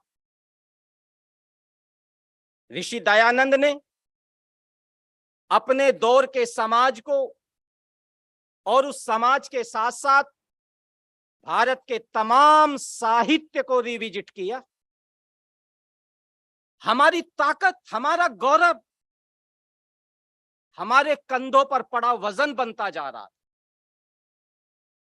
आप इससे बड़ा आश्चर्य दुनिया में नहीं पाएंगे। दुनिया के लोगों को लगता है कि 7 आश्चर्य, महान आश्चर्य, वंडर्स दुनिया में हैं, पर जो सांस्कृतिक धारा के पथिक हैं वो समझेंगे कि इन 7 वंडर्स से ऊपर और एक वंडर है, और वो भारत की कहानी है। जो हमारा गौरव था, जो हमारी स्ट्रेंथ थी, जो हमारी मजबूती थी, हमारे वेद, हमारा सांस्कृतिक चिंतन, हमारी उदात्त महान परंपराएं, हमारे समाज की यूनिटी, एक समय वो इतनी विद्रूप हो गई, इतनी कलुषित हो गई, इतनी लहूलुहान हो गई, वो सारी सांस्कृतिक धाराएं कि ये देश बिलख उठा। अपने ही वजन से, अपने ही हथियारों से, अपने ही शस्त्रों से खुद को घायल कर बैठा। और किस रूप में घायल कर बैठा? हम कौन से गीत गाते हुए चले थे? वही गीत जो आज हमने उस पवित्र ध्वजा के नीचे गाया, संगच्छध्वम। कदम साथ साथ उठेंगे। संवदध्वम, एक सा ही बोलेंगे, एक ही नारा लेकर के चलेंगे। और वो नारा क्या होगा? प्रणवंतो विश्वमार्य। सारे संसार को आर्य बनाना, दुनिया की तमाम बुराइयों को खत्म करना है, दुनिया की तमाम विपदाओं का हरण करना है। मानवता मानवता के बीच में जो संघर्ष है, मनुष्य मनुष्य के बीच में जो दूरी है, जमींदोज करना है। ये संकल्प लेकर के हम चले थे। संवदध्वम संभो मनांसि जानताम। हमारे मनों में कोई फर्क नहीं होगा, हमारी चेतना में कोई फर्क नहीं होगा, हमारी समझ स्वार्थी नहीं होगी, हम छोटे लोग नहीं होंगे, हम संकुचित विचार के लोग नहीं होंगे। यत्र विश्वम भवत्येक नीडम, किस चिंतन के साथ? और ये विचार सिर्फ भारत में, दुनिया के तमाम साहित्य की यात्रा करिए। मैं साहित्य का विद्यार्थी हूं और इस नाते कुछ उपमाएं जो भारत के साहित्य में है, दुनिया के किसी साहित्य में समाज का वो संदर्शन, वो नक्शा, वो प्रारूप, वो मॉडल आपको नहीं मिले। वो हमारी स्ट्रेंथ थी। और वो स्ट्रेंथ क्या थी? हमारा मॉडल क्या था? यत्र विश्वम भवत्येक नीडम। नीड बड़े से बंगले को नहीं कहते, नीड बड़ी स्टेट को नहीं कहते, विला को नहीं कहते। चिड़िया जो बुनती है, गोरैया, पुराने लोगों ने भारत में देखी होगी, वो घोंसला बुनती है, उसका आकार बहुत बड़ा नहीं होता, बिलस 2 बिलस में खत्म हो जाता है। यत्र विश्वम भवत्येक नीडम। विचार को इतना बड़ा करिए, इतना बड़ा करिए, अमेरिका और भारत, अमेरिका और भारत नजर ना आए, एक घोंसला नजर आए। सारी दुनिया एक घोंसले की तरह से लगे। और घोंसले में 2 घर नहीं होते, 2 पेट नहीं होते, 2 पड़ोसी नहीं होते, 2 अलग अलग विचारों के लोग नहीं होते, आपस में संघर्ष करते लोग नहीं होते। घोंसले में जो यूनिटी है, घोंसले में जो स्वत्व का भाव है, वो विचार भारत ने दुनिया को दिया। और कहां डूबे, कहां दम तोड़ा, कहां लूटे, किसके द्वारा लूटे, किन विचारों पर आकर थक गए, मैं ब्राह्मण हूं, मैं अग्रवाल हूं, मैं राजपूत हूं, मैं दलित हूं, मैं ये हूं, मैं ये हूं।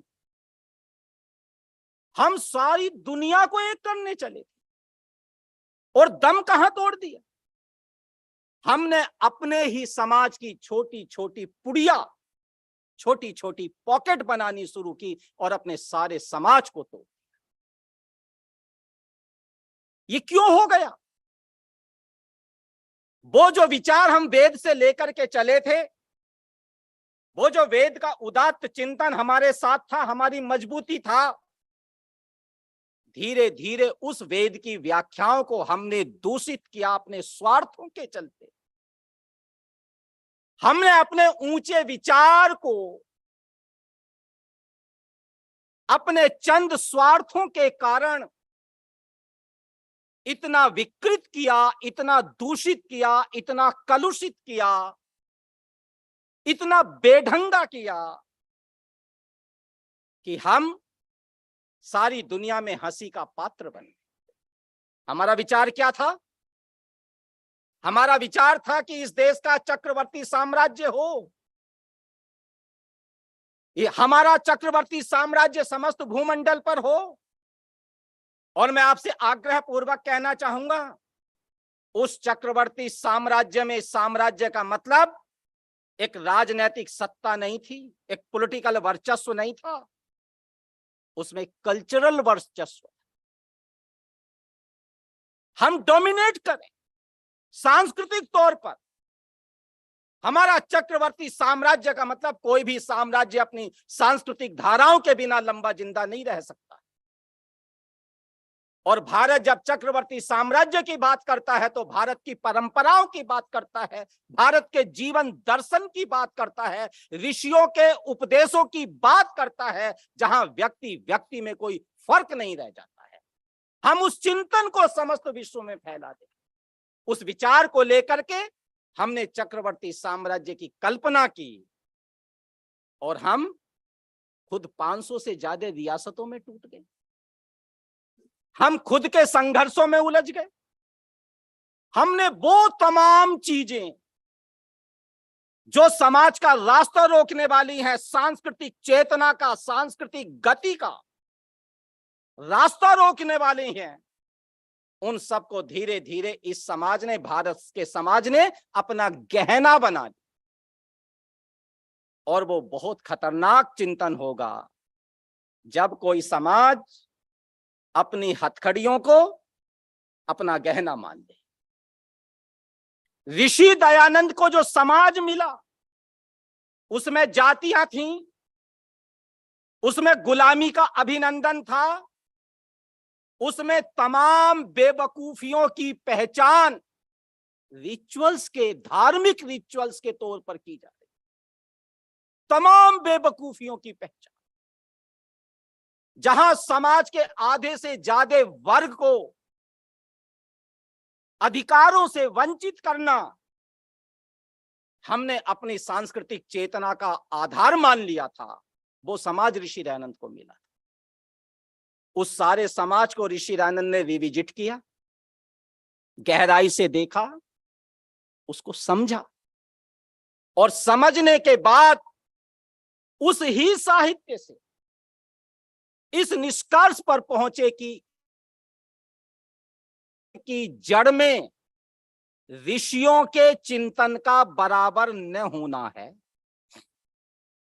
तमाम स्वार्थी लोगों ने भारत की ऋषियों की परंपरा पर जिस तरह से उसकी व्याख्याओं पर डाका डाला है, कब्जा किया, उस पर प्रहार करना होगा। और उस प्रहार को करने के लिए ऋषि दयानंद ने वेदों की व्याख्याओं को एक नया स्वरूप प्रदान किया। और वो स्वरूप प्रदान किया जो उन्हें आदिम ऋषियों की, प्राचीन ऋषियों की परंपरा से जोड़ता। उन्होंने वेद को आधार बनाया और आधार बना करके वेद के अनुसार हम अपने समाज का संचालन करें, वेद के अनुसार अपनी व्यवस्थाओं को करें, वेद के अनुसार अपनी शिक्षा व्यवस्था को खड़ा करें, वेद के अनुसार अपने धर्म को खड़ा करें, स्पिरिचुअलिटी को खड़ा करें, अपने अध्यात्म को खड़ा करें, अपने राष्ट्र राजनीति को खड़ा करें और अपने संप्रदायों को उसके आसपास आकर गति करने के लिए तैयार करें। ये ऋषि दयानंद की कोशिश थी। और वो सारी कोशिश जो ऋषि दयानंद ने की, उसको संक्षेप में यदि मैं फुटप्रिंट की बात करूं, जिसकी चर्चा भाई भुवनेश जी ने की है, तो ऋषि दयानंद के जिंदा फुटप्रिंट, बोलते फुटप्रिंट, आमंत्रित करते, इनवाइट करते फुटप्रिंट यदि कहीं मौजूद हैं, जो लगातार आज भी ऊंचे वॉल्यूम में बात कर रहे हैं, उन फुटप्रिंट्स का नाम है सत्यार्थ प्रकाश और उसके 14 समुल्लास।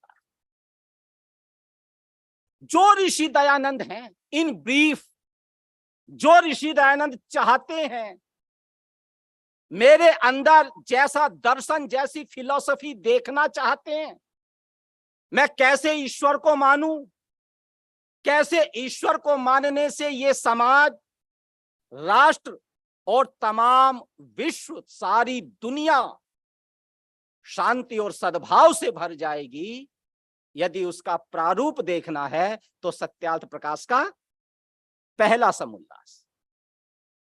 जो फसाद है, जो अराजकता है, वो कहां जाकर के खड़ी है?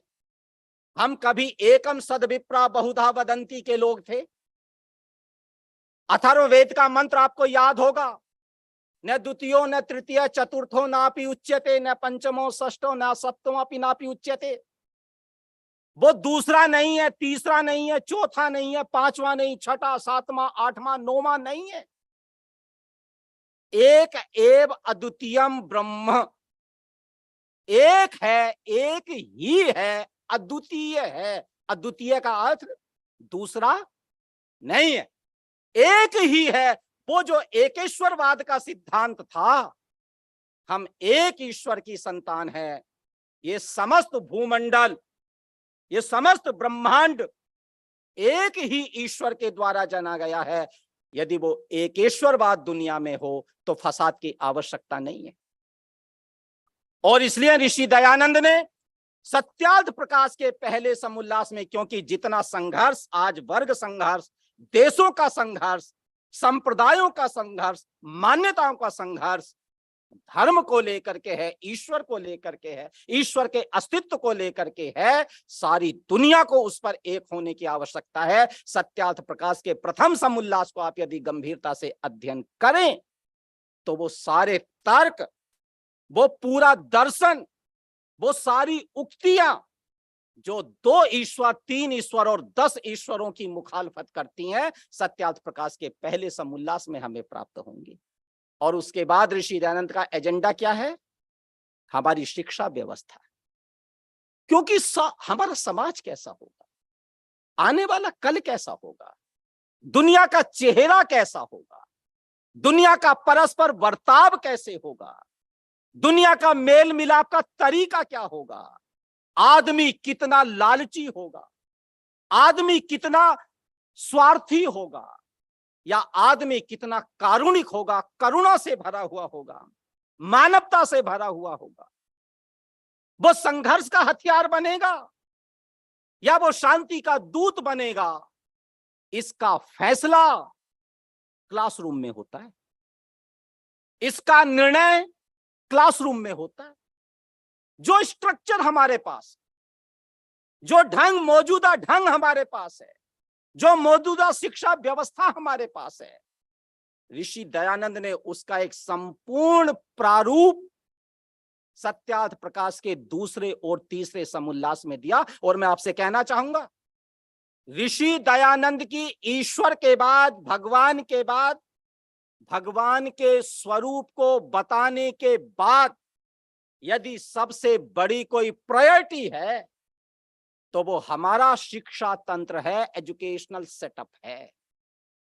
हमारा मकसद क्या है पढ़ाने का? आज भारत में मकसद बदला हुआ है। हमारा मकसद वो नहीं जो हमने होड़ में बांध लिया है, आदमी संतान पैदा करता है साहब, और आप सब जानते हैं पुत्र, तुम एक नरक को कहते हैं, किसी पर्टिकुलर नरक को नहीं, नरक मात्र को, हर तरह के नरक को। और नरक इस धरती से 10, 20, 50, 100 किलोमीटर ऊपर नहीं है, वो यही है, मेरे घर का आंगन, उस आंगन की खुशियां वो बताती हैं कि ये स्वर्ग का आंगन है। उस आंगन में मौजूद संघर्ष, तनाव बताता है कि ये आंगन नरक का आंगन है। वो धरती से ऊपर नहीं है, वो मेरे आपके आंगन के बीच में है। वो एक व्यवहार है, बर्ताव है, मेरा और आपका तौर तरीका है, चाल चलन है, परस्पर की अंडरस्टैंडिंग है। उससे तय होगा कि मेरा आंगन स्वर्ग का आंगन है या मेरा आंगन नरक का आंगन है। और पुत्र कौन है? पैदा हो जाने से कोई पुत्र हो गया, ऐसी बात नहीं है। पुम कहते हैं नरक को। आचार्य यास, प्राचीन कोशकार, भारत के महान ऋषि, और मैं उनके हवाले से बोल रहा हूं, पुम कहते हैं नरक को, और त्र का अर्थ है त्रायते, जो उस नरक से रक्षा करता है, माने अपने जन्मदाताओं की दुख को भोगने से रक्षा करता है, उसका नाम क्या है? पुत्र है। हमारे लिए पुत्र का मतलब जो भी पैदा हो गया वो नहीं, जो हमारी खुशी का कारण है, हमारी खुशी को, हमारे आनंद को, हमारी वेल्थ को, हमारी सेहत को जो प्रोटेक्ट करता है, उसके लिए जो कवच और कुंडल की तरह से है, वो पुत्र है। और प्राचीन ग्रंथों का एक संदर्भ ये भी है कि पुत्र के रूप में, पुत्र का मतलब केवल बेटा नहीं है, मैं आपको स्पष्ट करता चलूं, ये पुल्लिंग नहीं है। जो अर्थ पुत्र का है वही अर्थ पुत्री का भी है। संतान मात्र जो भी पैदा हुआ, संतान मात्र जो भी पैदा हुआ, वो पुत्र और पुत्री हैं, और उनके रूप में आदमी अपना विस्तार करता है, खुद का फैलाव करता है, अपने सपनों को नए पंख देता है, जिनको पूरा नहीं कर पाया उन प्रतिबद्धताओं को पूरा करता है। और इसलिए आचार्य याज्ञवल्क्य अपनी पत्नी को कहते हैं, जब उनकी पत्नी पूछती है कि किसी पिता का पितृत्व कब पूरा होता है, पिता माने माता और पिता जिसमें दोनों हैं, उनका पिता होना और मां होना कब पूरा होता है, तो बड़ा क्लियर उत्तर है, तब जब वह अपने बेहतर को अपने पुत्र या पुत्री में ट्रांसफर कर देते हैं, तो उनका पिता या माता होना पूरा हो जाता है। हमें देखना होगा, हर पिता को देखना होगा, उसने कोई भोग का इंस्ट्रूमेंट पैदा नहीं किया, उसने कोई यंत्र पैदा नहीं किया है।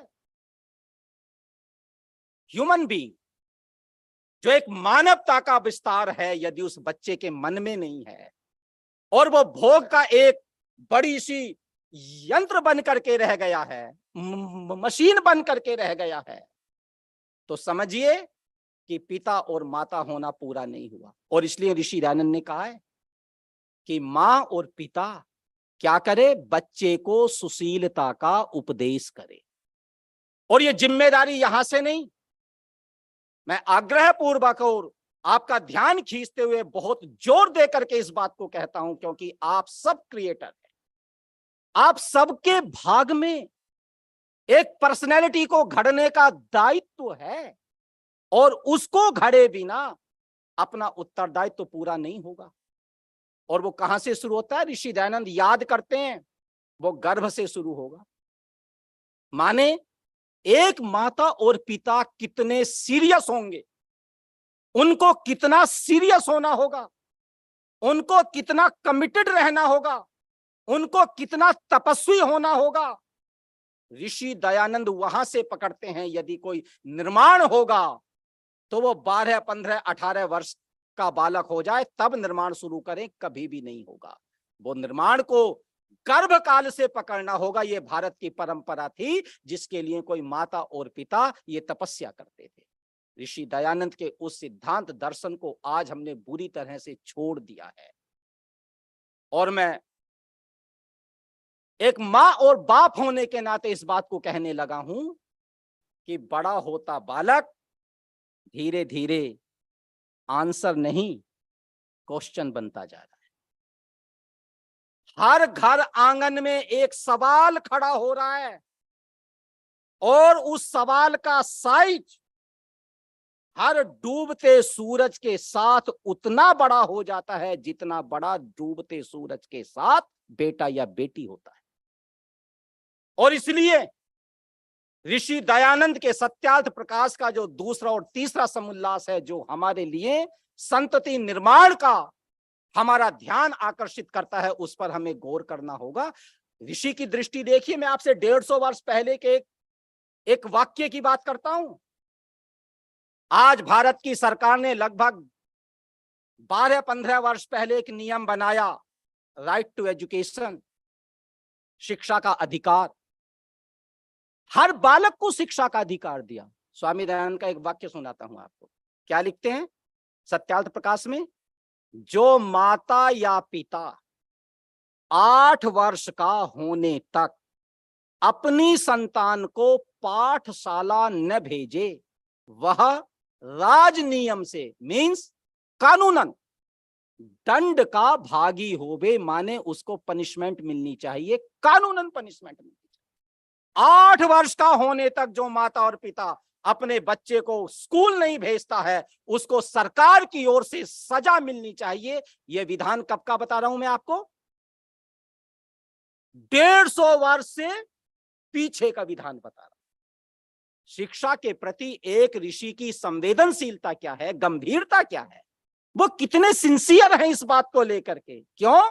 उन्हें पता है बिना शिक्षा के लोगों को बेवकूफ बना लिया जाएगा, और इसलिए इनको बहुत दिलेरी से वो शिक्षा करना बहुत जरूरी है। उस शिक्षा का अनिवार्य अंग हमारी धार्मिकता, उस धार्मिकता का दर्शन, धार्मिकता का एक खुला चिंतन हमें अपने बच्चों को देना होगा। अदरवाइज तो हमारा बालक बहुत पढ़ा लिखा होने के बाद भी न जाने किस तरह के चमत्कारों का शिकार हो जाए, किस तरह के गुरुडम का शिकार। वो बहुत बड़ा खतरा है। भारत के समाज को इतनी बुरी तरह से तबाह करने का काम, मैं, मेरी गुस्ताखी माफ, हाथ जोड़ करके इस बात को कह रहा हूं, मैं किसी को हिट नहीं करना चाहता, लेकिन आज 21वीं सदी में, तब जबकि 2023 का जुलाई महीना है और उसकी 28 तारीख है और 11 बजे हैं, उस दौर में भी, तब जब हम चंद्रयान 3 लॉन्च कर चुके हैं और मार्स पर पहुंच चुके हैं, तब जब इस ब्रह्मांड के, इस गैलेक्सी के बाहर के तारों की पहचान की जा रही है, उनकी रोशनी कहां तक पहुंची उसकी पहचान हम कर रहे हैं, तब उस दौर में भी यदि भारत में निर्मल बाबा लाल या पीली चटनी से लोगों की समस्याओं को दूर कर रहे हैं, तो सोचना पड़ेगा कि ऋषि दयानंद की कितनी आवश्यकता है।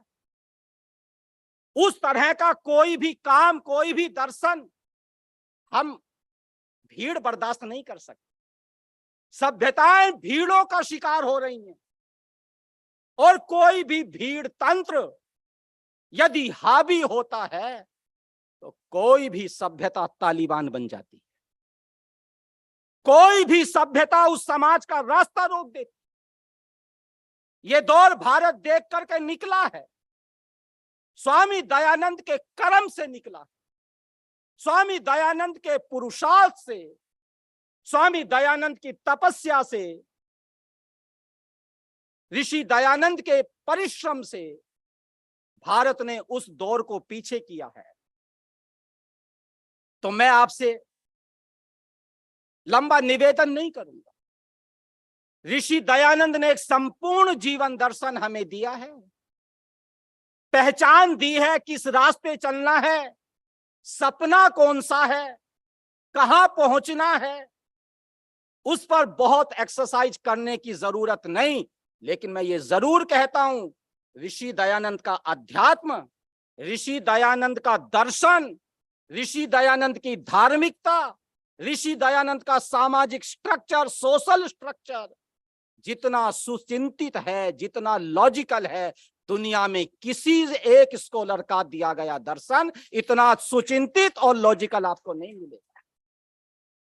उन वाक्यों की आप गहराई में जाए उपस्थित महानुभाव, तब जबकि हम ऋषि दयानंद की 200वीं जन्म जयंती मना रहे हैं, तब जबकि हम आर्य समाज के 150वें वर्ष को पूरा करने के मुहाने पर हैं, तब जबकि हम अमर हुतात्मा स्वामी श्रद्धानंद के बलिदान की 100वीं शताब्दी मनाने के करीब हैं, मैं आपसे आग्रह पूर्वक कहूंगा, जब कोई मिशनरी भारत में कदम रखता है तो उसके मन में एक ही संकल्प होता है, एक ही उपदेश होता है, एक ही सपना होता है कि दुनिया के सारे रास्ते वेटिकन सिटी को जाते हैं। मैं आपसे कहूंगा, एक संकल्प आप जगाइए कि दुनिया के सारे रास्ते टंकारा की तरफ पहुंचे, ऋषि दयानंद के सत्यार्थ प्रकाश की तरफ पहुंचे। उस संकल्प को लेकर के हम अपने बच्चों के बीच में, अपने समाज के बीच में और तमाम दुनिया में काम करें।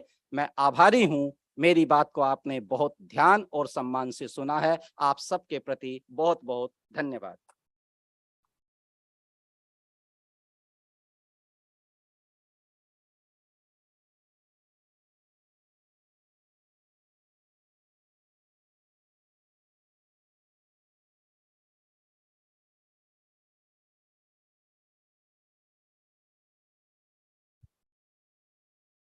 Namaste. I would like to invite Brahma Agrawalji, a very our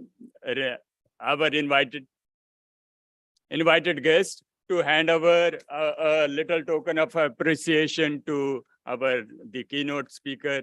Brahmji, आप आ जाइए. Dr. Rajendra Vidyalankarji, I apologize for messing up your name. Sorry.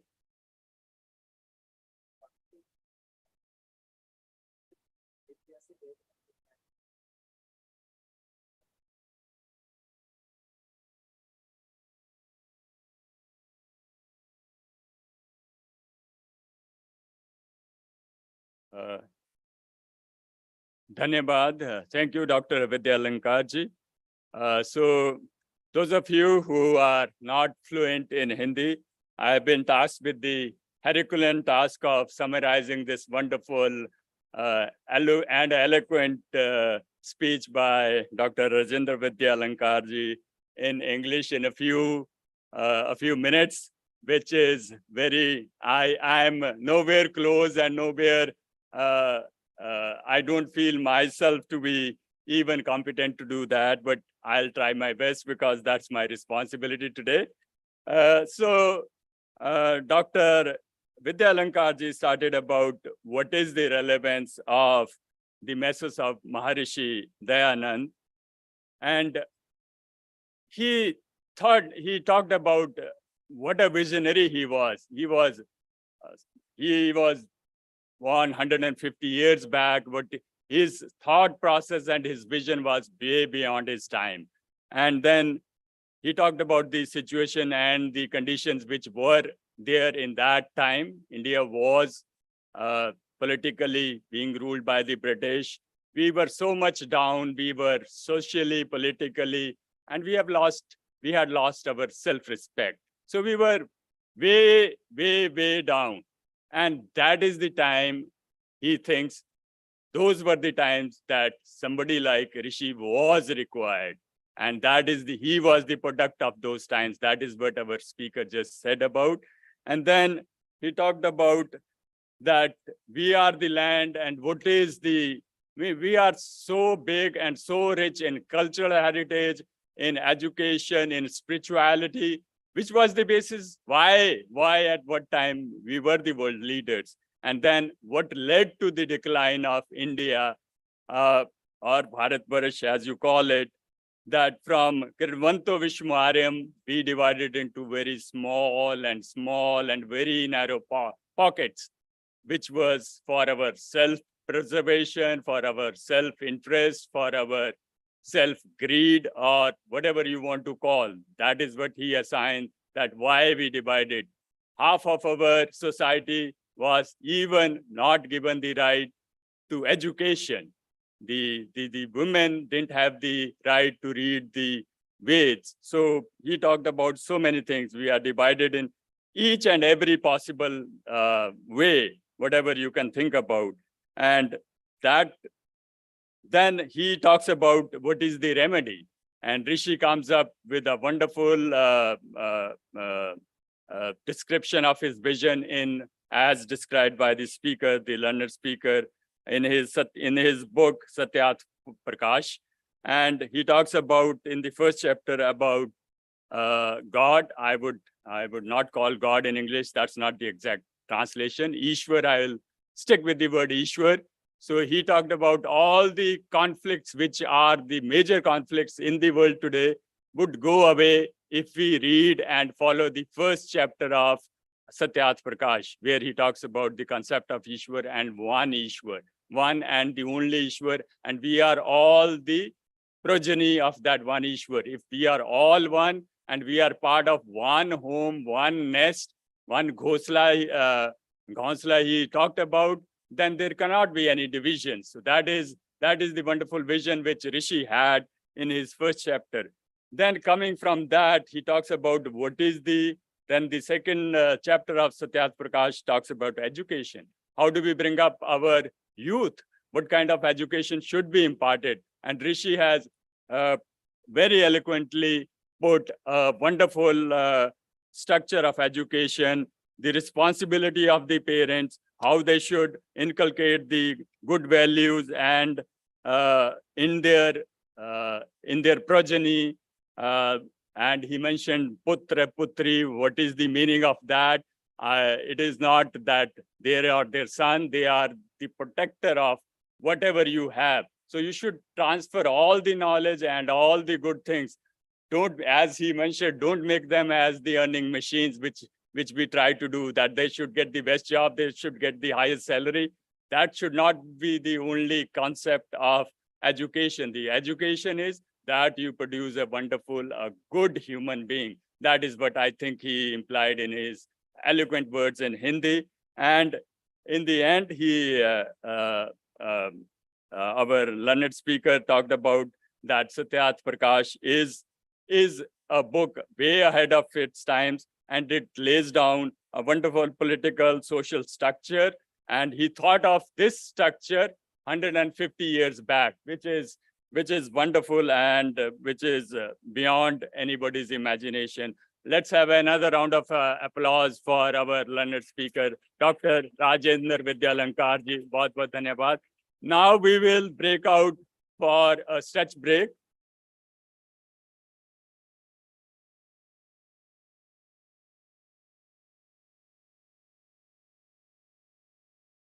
There is a note that we request the audience not to come in front to take pictures or other things. This disturbs the speaker. So humble request, please don't come forward to take pictures. So this is a request from the organizing committee here. So bahut bahut dhanyabad. Now we'll have a short 15 minutes stretch break, bio break, and please be back within by 15 minutes. So I'll make it only 10. So 11:05, but try to be back by 11. Namaste, dhanyabad, and see you after the break.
हट जाएगा ना, ये हट जाएगा, रहेगा, अच्छा रहेगा। वैसे मुझे जरूरत नहीं है but okay, oh we'll cross the bridge when we come to it. ये बिटिया यहाँ पे ना तू अपना डाउनलोड कर ले। Where is your? Yeah, I have it.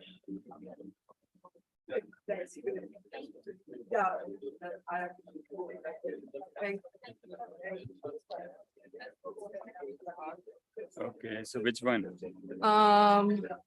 This one, or like either of them. I don't know why there's two. But yeah. I guess the one that's like not grayed out. Yeah, that one.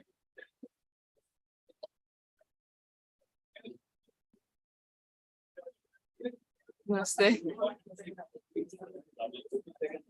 Hope I didn't mess up with that. Oh no, it's good. Yeah. I just had to train to for you. Yeah. But be very articulate, don't rush. That's why I trimmed it. Yeah. Because we kept the essential of it. I didn't change much information on the slides, but like I'm just not saying everything that's on the slides. Like I'm only hitting the points that you told me to Okay, hit. this one? Yes. No. No. Okay. I was like, yeah, this is it. Can I open it with the speaker notes? Like if I present it with the speaker presentation? No, let me see. Because if you go to slideshow and then you click Okay, let's see how it goes. It is. So what you need to do is, you have to present it in presenter view. okay, where is that? Wait, Do you know? wait, yeah, I was here when I did it on my laptop. It should be somewhere. Oh.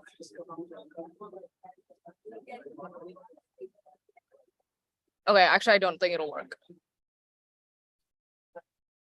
Okay, that's okay. Okay, Do you have it? I do have it, so I can pull it up on here. Okay, yeah, I'll just pull them up on here, but I think I can do it without them. I just like, yeah, like I practice with and without. It's just obviously like if I have the notes, I can do Okay, it. let's see how is it showing.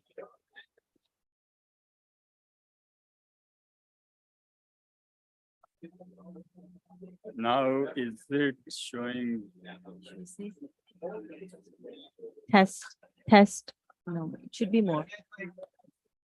This looks good. Test. Yeah. This-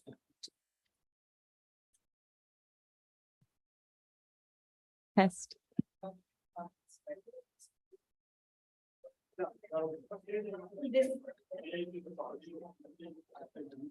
Test.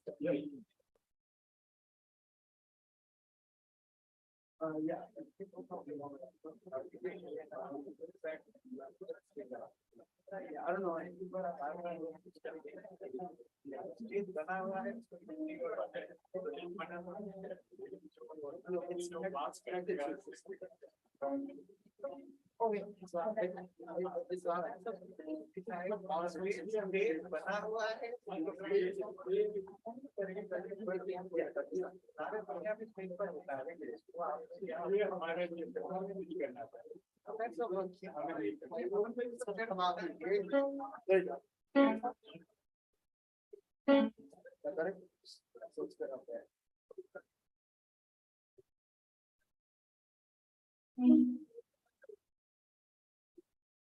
want to turn it down? Yeah.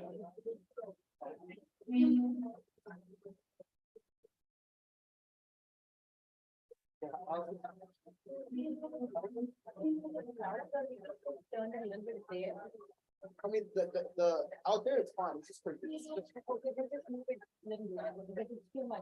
Okay, I'll tell them to turn it down. Yeah. How's that? Feel better? A little less, okay.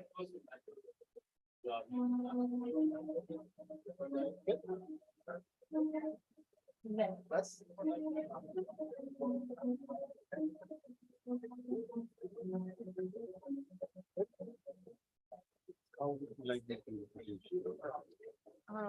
Just my name is fine.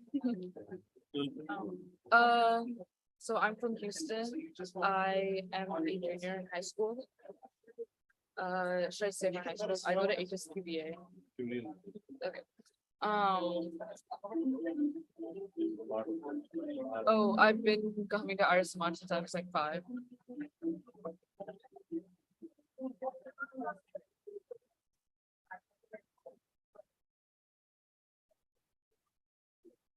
Is there anything?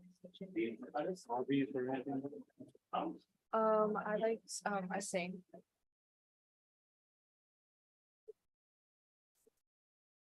I also play the piano.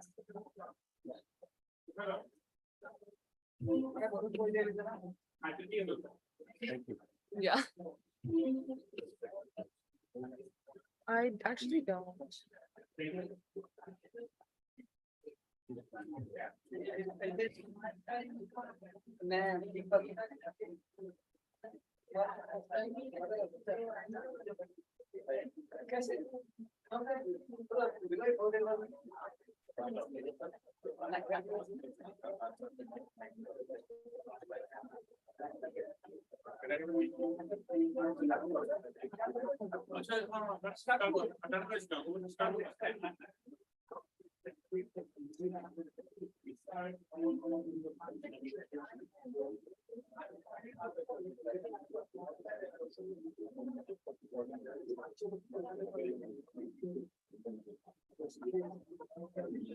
Great news. We have a book stall with Vedic books open. It will be open during the breaks. Please go visit. The goal is not to make money, but goal is to have those books taken by you. So if you find something is less affordable, let the people know. They will let you take it. But please, everyone should have 1 or 2 books. There is a Havan set. There are Om flags. There are Patkas. There are Angvastrams. And there are big Veda books, big Satyarth Prakash. Just take a look. At least take something from the book stall. Our volunteers are working there. Thank you.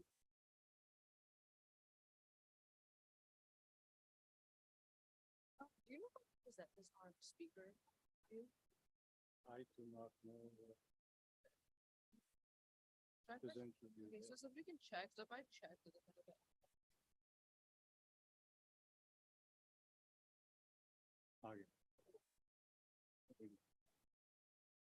No, I don't think it'll work on this. I don't think it's supported because it's like, that's okay. I'll just.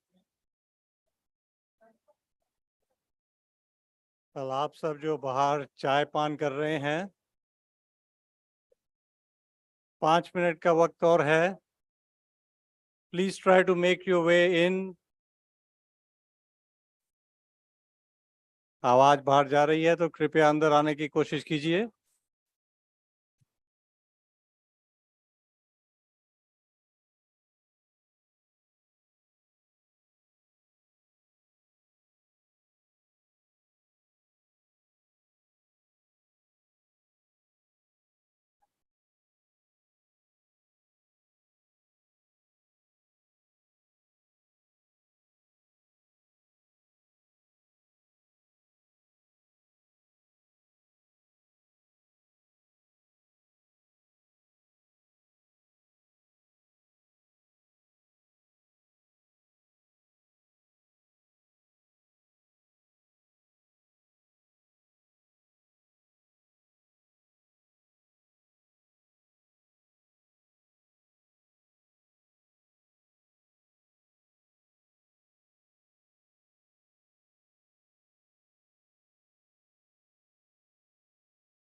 Last call for all the passengers for aboard this flight.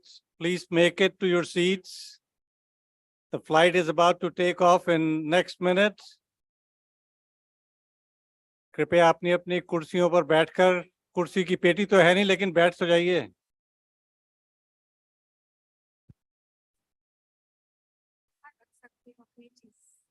अगर मैं यहाँ रखता हूँ तो फर्क पड़ेगा? नहीं नहीं, कैमरे पे तो नहीं ना, पड़ेगा ना, कैमरा तो कहीं और है। Direct link. अच्छा वाईफाई से है, हाँ जी, तो मैं ऐसे रख सकती हूँ ना, हाँ जी। If I want.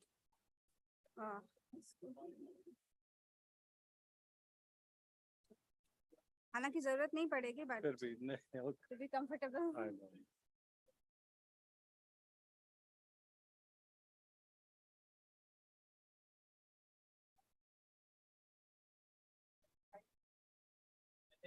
कृपया कर सब अपना अपना खाना पीना खत्म कर बाहर नहीं जा रही आवाज? हेलो हेलो, आवाज बाहर जा रही है? बाहर कोई है? Final call for the flight takeoff. Next 2 minutes. If you're not on your seat, the doors are going to be shut.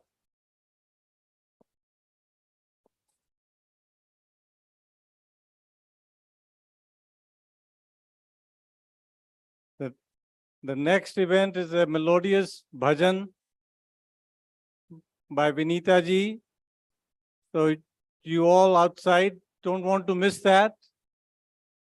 Get back into the groove before the other learned presentations come through. So please come on over.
I humbly request all the volunteers to try to get everyone in the hall now, please.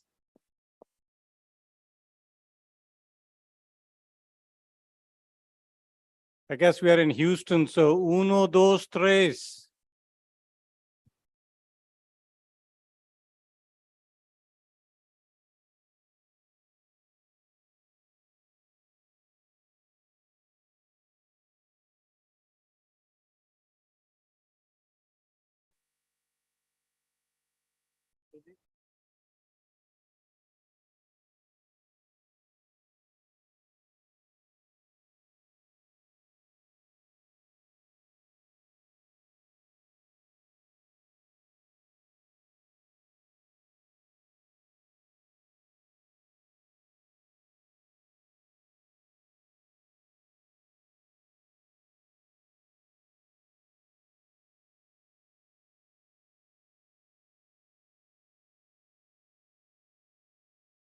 Namaste, namaste. If you can hear me in the dining hall or in the lobby, then you are in the wrong place.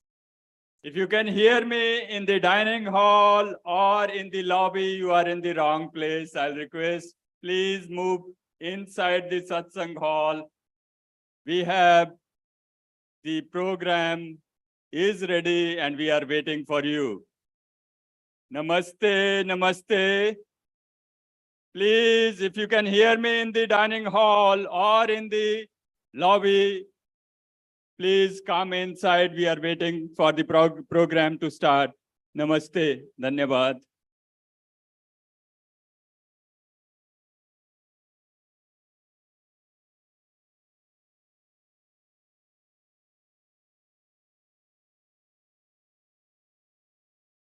Namaste everyone. We'll start with Gayatri Mantra.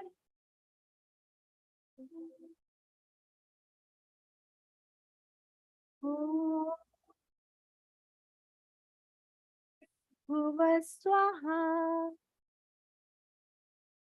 Tatsaviturvarenyam Bhargo Devasya Dhimahi Dhiyo Yo Nah Prachodaya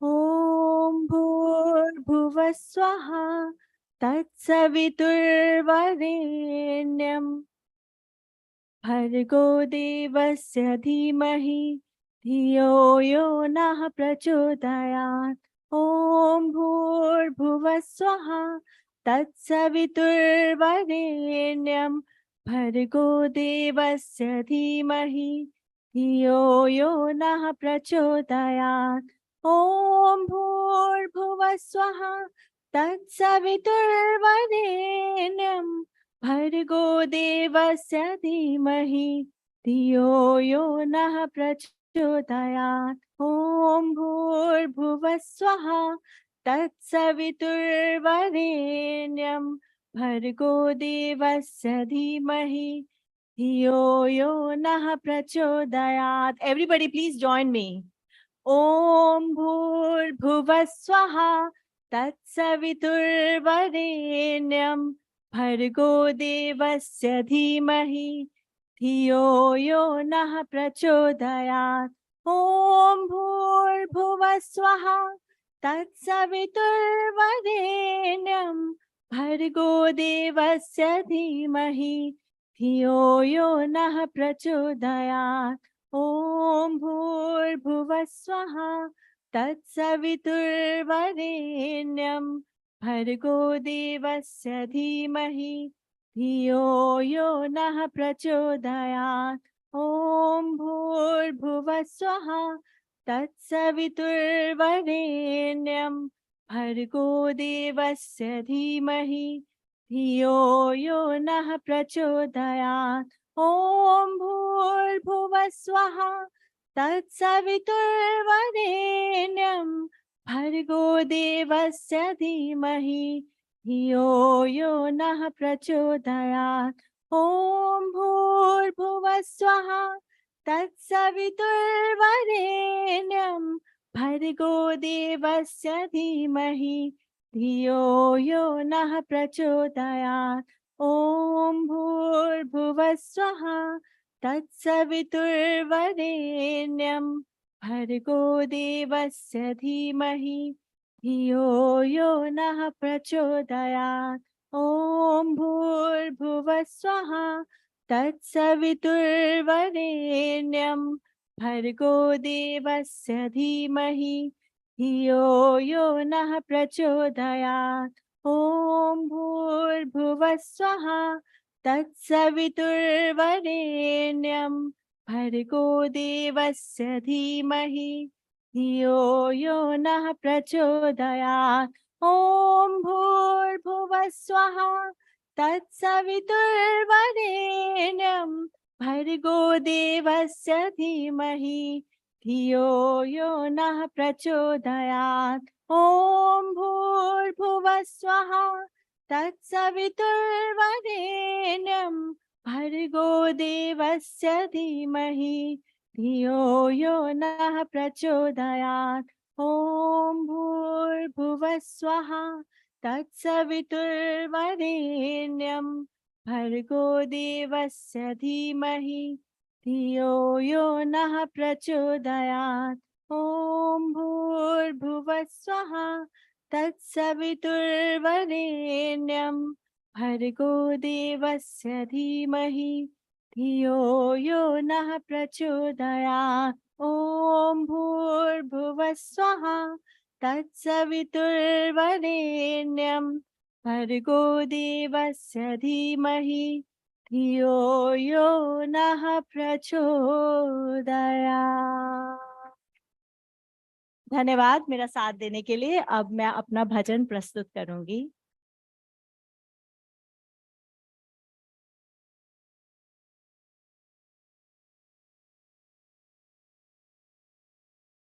Vinay ji, can we close the door?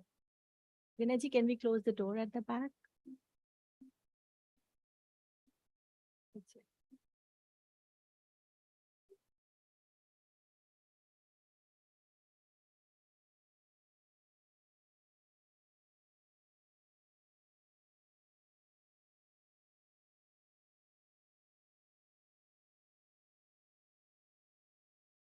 बहुत बहुत धन्यवाद। आपने बहुत अच्छा साथ दिया गायत्री मंत्र में और बहुत अच्छा समाबंध किया।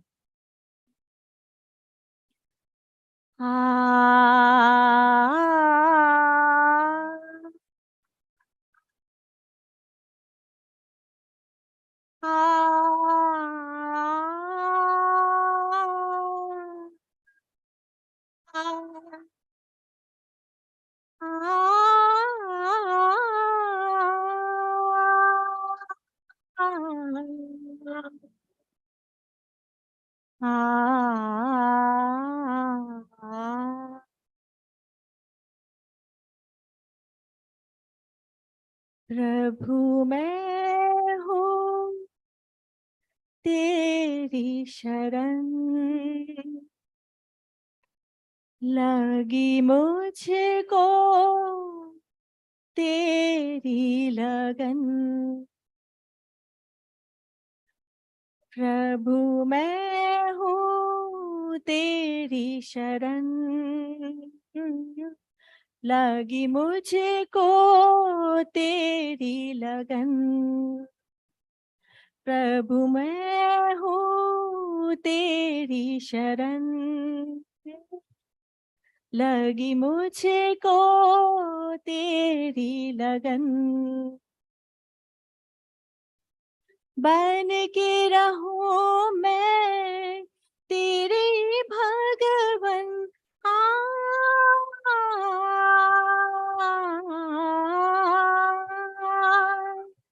बन के रहूं मैं तेरे भगवन, ऐसा हो जीवन।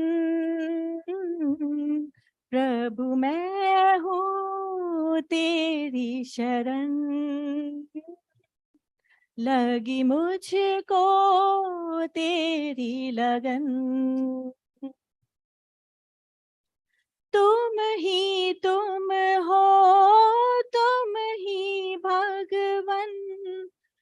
कण कण में सर्वव्यापी तुम ही हो, श्वास में चलते तुमसे प्रभुवर, जीवन का दातार भी तू है, प्रीत भी तू, संगीत भी तू, मीत भी तू भाया, इस जग का आधार है तू, वेदों ने गाया, वेदों ने गाया, दर्शन देकर धन्य करो तुम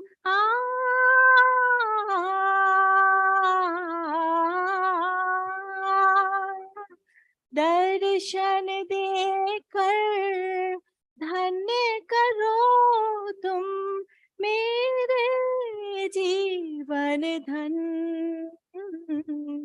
प्रभु मैं हूँ तेरी शरण, लगी मुझको तेरी लगन, प्रभु मैं हूँ तेरी शरण, लगी मुझको तेरी लगन, अंतःकरण से विनय है भगवन, हृदय के महाराज तुम ही हो, धर्म कर्म से मर्म समझ कर हर क्षण मुझको याद तुम ही हो, तू है सुखों का दाता, तेरी निर्मल है छाया, तेरे जैसा इस जग में दूजा ना पाया, दूजा ना पाया, सद्भावों से युक्त करो तुम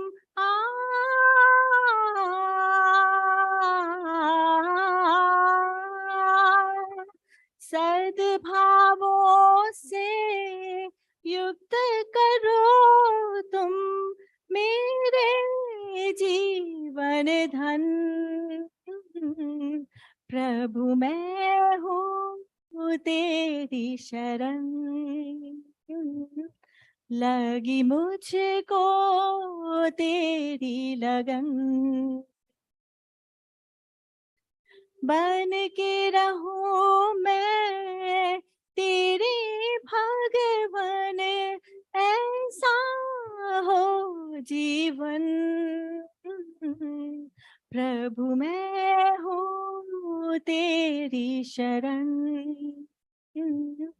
लगी मुझको तेरी लगन, मध पा पा प मध पा पा प मध नी नी नी ध नि सा सा सा सा नि धा धा ध नि ध पा पा प म ग रि ग म ध प म ग रि प म ग रि सा, मैं हूँ तेरी शरण, लगी मुझको तेरी लगन, लगी मुझको तेरी लगन, लगी मुझको तेरी लगन। धन्यवाद।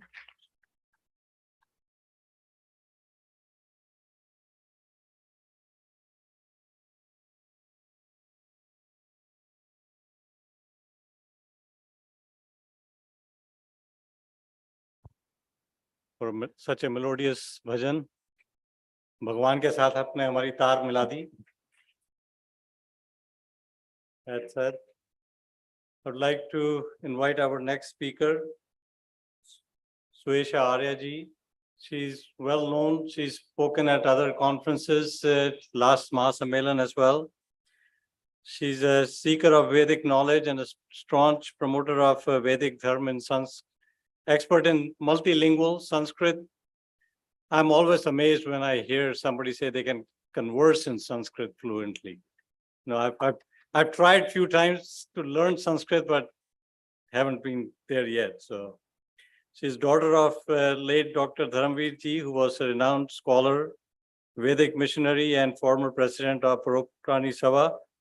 So Suesha Ji's deep understanding of Vedic principles and her extempore multilingual speaking in contemporary style brings such a value to all languages, people from different backgrounds and languages that can understand her English. She can speak in German, and please don't speak in Sanskrit today.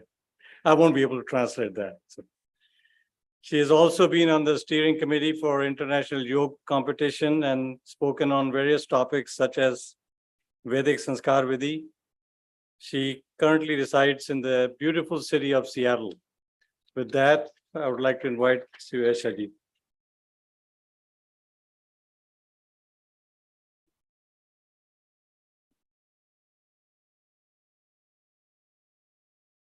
ॐ मकामो धीरो अमृतः स्वयंभू रसेन तृप्तो न कुतश्च नूनः तमेव विद्वान् न विभाय मृत्युः आत्मानं धीरं अजरं युवानम्.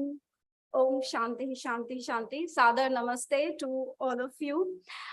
Firstly, I received a lot of love and affection from the people I knew and the people I did not know, and I stand indebted for that. You have asked me to speak on Maharshi Dayanand, a topic I'm not very comfortable with. It seems like you have asked a lamp to shine light on the brilliance of the sun. I will, however, in great humility, make my attempt to do the same, and I hope you'll bear with me. And I have used a rather unorthodox approach for the topic today, so I hope I don't ruffle any feathers. When I think of Maharshi Dayanand Saraswati, the two things that come to my mind. The first one being that he freed the Vedas from the enfief of the priests and who had confined the Vedas into the four walls of the temples where they were only used for the purpose of yajna.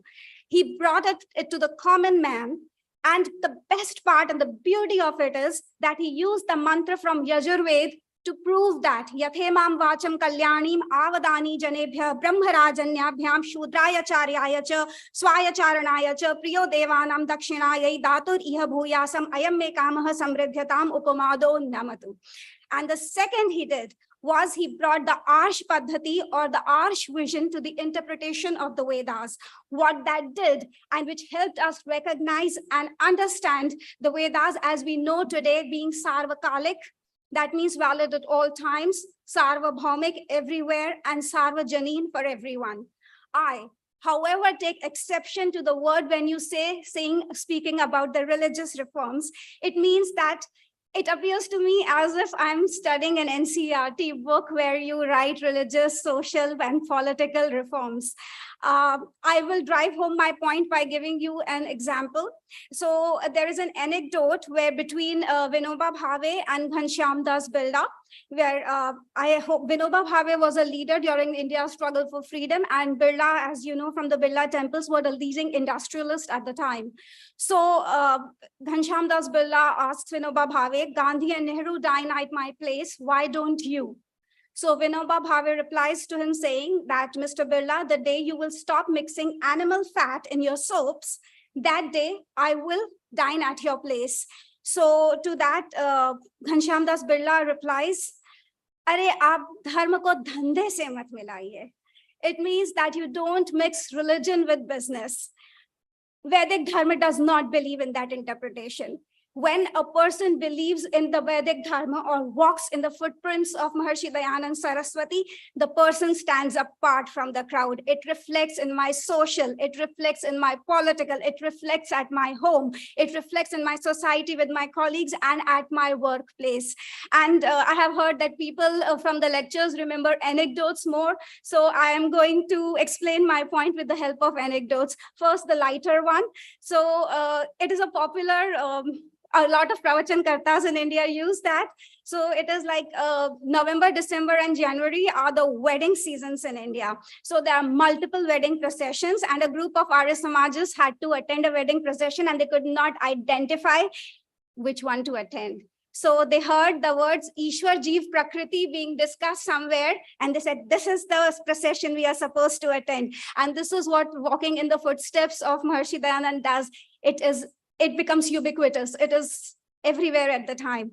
For instance, you can take the Shastra of Manusmriti, where the first chapter starts with the theory of creation of universe, and the 12th chapter is on salvation, and it covers everything in between. So I'm going to give you an example from Mahatma Hansraj's life and one from my personal life. So it is said that Mahatma Hansraj used to use 2 pens. One was for his personal use, and the other was for the official use. So you don't have to remember the more than 20,000 mantra of the Ved in order to implement this everywhere. Ishavasya Idam Sarvam does the job itself. You become so conscious of it that you cannot get rid of it. It will reflect everywhere. I was brainstorming this topic when you gave me, and I was discussing it with my mother. So she narrated an incident from my grandfather's Pandit Bhartendranath's life.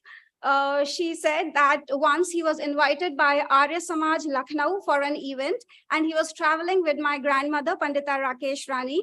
So the cost of the rickshaw fare was 50 paise, which had to be paid by the Arya Samaj. He paid 25 paise, or the cents as you can interpret it, out of his pocket, because he did not want the Arya Samaj to pay for the fare of my grandmother. So this is what happens when you are very, very conscious of it. Now, the third significant word in my topic was relevance today. So I will quote from Manusmriti. It says, Ye nasya pitaro yata, ye na yataha pitamahaha, tena yayat satam margam, tena gachan narishyate. It means the path which my ancient rishis walked on, the path on which Maharshi Dayanand Saraswati walked on, the path on which my grandfather and father walked on, and probably yours too. That path cannot be a path when I walk on, I would regret. It was relevant at that time, and it is relevant today. I will sum up the topic by using a very small portion of Satyarth Prakash. When you say of the religious reforms, Maharshi Dayanand Saraswati I wouldn't say reformed the Upasana, Sandhya Upasana Vidhi. And when he writes about the Sandhya Upasana Vidhi there, he says that the real consequence or the real impact of Upasana is something else, where he says salvation, which you will get not in this life, in multiple lives, or maybe even later. But what happens immediately as a result of Upasana, he writes that even when faced with a mountain of difficulties, the person does not waver the side of a mustard seed. Is this less? Is this of any less significance? Is it not relevant at all times? I would say that this one small sentence has been a guiding light and an anchor to anybody who follows it. I would conclude my speech with just one sentence. This, as I said, that your parents are the guiding forces. So I would paraphrase my father's words, and definitely his Dr. Dharmaveer's life, when I say dharma kiya nahi jata, dharma to jiya jata hai. Dhanyavad.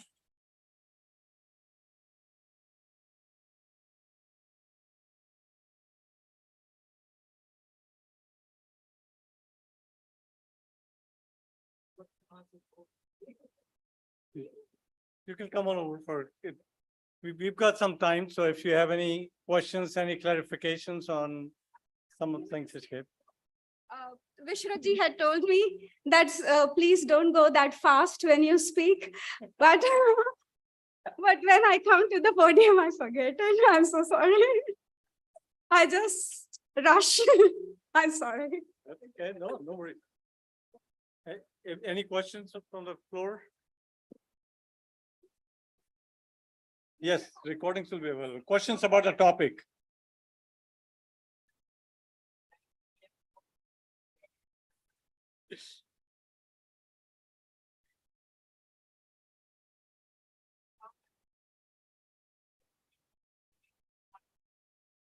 Thank you. Thank you.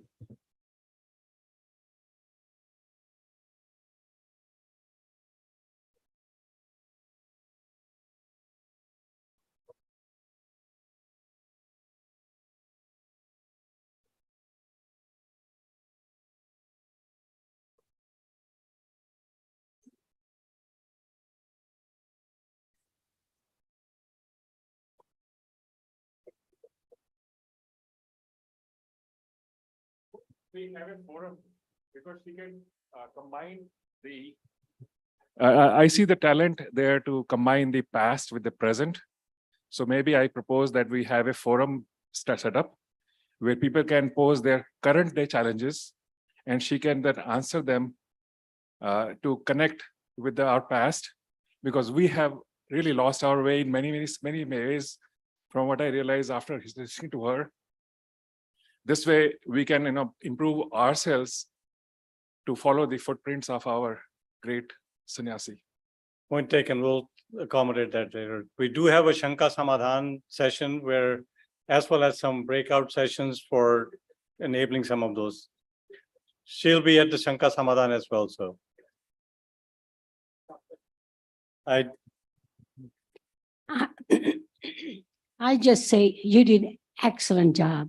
I know she was so nervous yesterday, and your pronunciation of the Sanskrit is excellent. Like everybody said, if you had slowed down, we could practice some.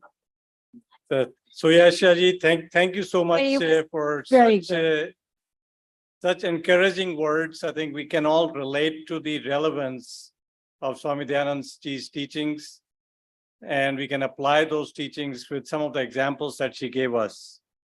So without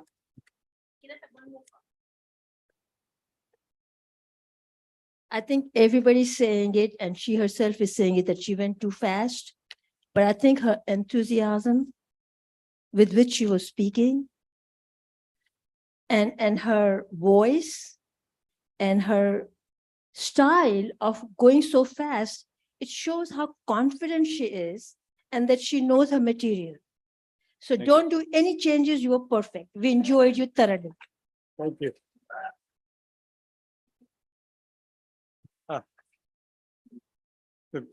So keeping the theme of relevance, we will come back to more comments because otherwise we'll keep going with the comments. Sorry, apologies for not entertaining other comments. So in keeping with the theme of relevance, our next two speakers are youth. One is from Houston. She grew up, Kavya grew up here in Houston through this Houston Samaj. And the second speaker is Dr. Puneet Gupta. He's from New York. He's son of Dr. Ramesh Gupta ji, and he is going to provide us with some words of wisdom here. So without further ado, Kavya, please come on over.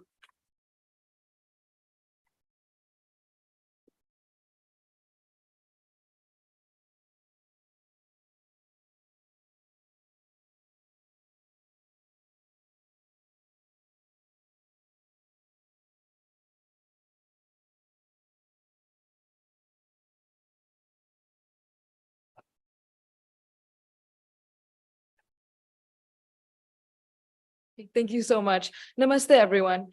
Today, I'll be talking about the Vedic concept of education and how it is essential to our holistic development. I want to start by introducing the book, The Satyarth Prakash. This book was written by Maharishi Dayananda Saraswati, the founder of Arya Samaj. He wrote this book as a guide to the Sat Sanatan Vedic Dharma, which is essentially the righteous way of living as per the Vedas. The Vedas are the first and most efficient source of all true knowledge, and from this, the Satyarth Prakash acts as a guide to the overall physical, moral, mental, spiritual, and social advancement of mankind. Education, as per the Vedas, is divided into two groups: Parvidya, spiritual, and Aparvidya, mundane. Aparvidya is what we see in schools today. However, both spiritual and mundane education are extremely vital to our holistic development. The Veda mantras are filled with both spiritual and mundane education, which further solidifies the importance of chanting these Vedas to realize our physical, moral, spiritual, and social goals in life. The ultimate goal of education is liberation or moksha. The steps to achieve this are dharma, artha, and kama. Dharma meaning righteousness, artha meaning financial soundness, and kama meaning worldly bliss. This education is received during the Brahmacharya ashram, which is the first of the 4 ashrams or stages of life. The Brahmacharya ashram begins with the Vedarambh Sanskar, which marks the beginning of formal education. It is led by a guru who initiates the student into formal Vedic education after the student receives the Upanayan or the sacred thread. One of the main parts of this sanskar is the chanting of the Gayatri Mantra, as the student is able to seek the blessings of God to always be enlightened and seek the right path of life. The end is marked by Samavartan or graduation from Gurukul. Here, the guru emphasizes the student's need for Vidyasnataka to always be ethical in life. Vidyasnataka literally means being bathed in knowledge or showered with learning. So this symbolizes the student's crossing of the ocean of learning. Student life is the building block to an ethical life and is the foundation for all of the following ashrams. Through education, the mother, father, and educators emphasize the importance of dharma for the student. During the period of brahmacharya, the student is given a vast amount of knowledge, which is deemed necessary through the 5 kasatya. The 5 kasatya are essentially standards at which the education received is held at and ensures that it is a source of true knowledge. The education received must conform to the teachings of the Vedas, nature, and attributes of God, must correspond with the laws of nature, must be in accordance with the teachings and practice of pious, truthful, and learned people, must be based on the purity and conviction of one's own consciousness, and should be testable on the basis of Brahmans or the 8 kinds of evidence. Not only do the Vedas tell us what to learn, they also tell us how to learn it, which is through the 4 steps of learning. The first step is Shravan, which is sense-driven learning. This stimulates our 5 senses, which allows for the most effective learning. The second step is Manan, which is reflection on the subject matter for a clearer understanding. Next is Nidhyasan, which is rationalizing and validating the knowledge. And lastly, Shakshatkar, which is the student's realization of the actual understanding and how it applies to our day-to-day life. Rishis use this because it most effectively teaches the knowledge provided in the Vedas, and it allows us to understand how to use it in our daily life. To make sure that the students have grasped this knowledge, there are also 4 rules of correct understanding. These 4 rules are Akanksha, Yogyata, Asatti, and Tatparya. Akanksha is the student's ability to connect to the speaker's intention. Yogyata is their ability to explain and connect concepts logically. Asatti is their ability to correctly link words and phrases as per the speaker's intonation and pauses. And lastly, Tatparya is the student's ability to understand the meaning of words used by the speaker within its context. The student should be able to eloquate the concept learned as per these 4 rules. I would like to come to a close by chanting the Gayatri Mantra. Om Bhur Bhuvaswaha Tatsavitur Varenyam Bhargode Vasya Dhimahi Dhiyo Naha Prachodayat. I want to focus on the phrase Dhiyo Naha Prachodayat, meaning Ishwar Hamari Buddhi ko Shresht Marg Par Chala. In English, this means, "O God, lead us unto the noble path of life." With this phrase, we are asking for the granting of illumination of our intellect. Education, especially that of our early life in the Brahmacharya period, is vital and is the foundation for our future. Through education as per the Vedas, we gain not only academic knowledge, but also physical, spiritual, and moral advancements, allowing for our holistic development. Thank you so much, and namaste.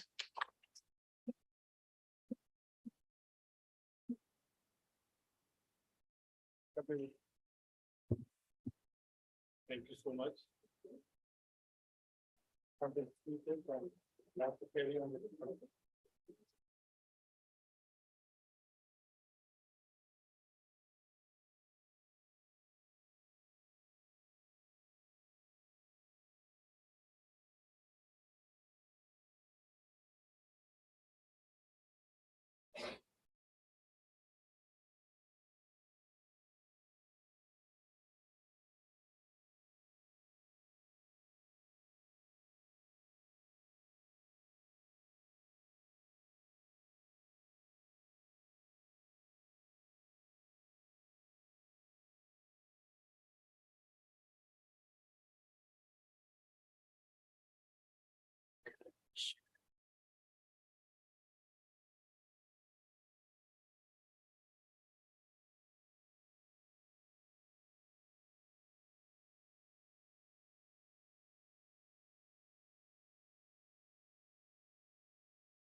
Now I'll invite Dr. Puneet Gupta from New Jersey.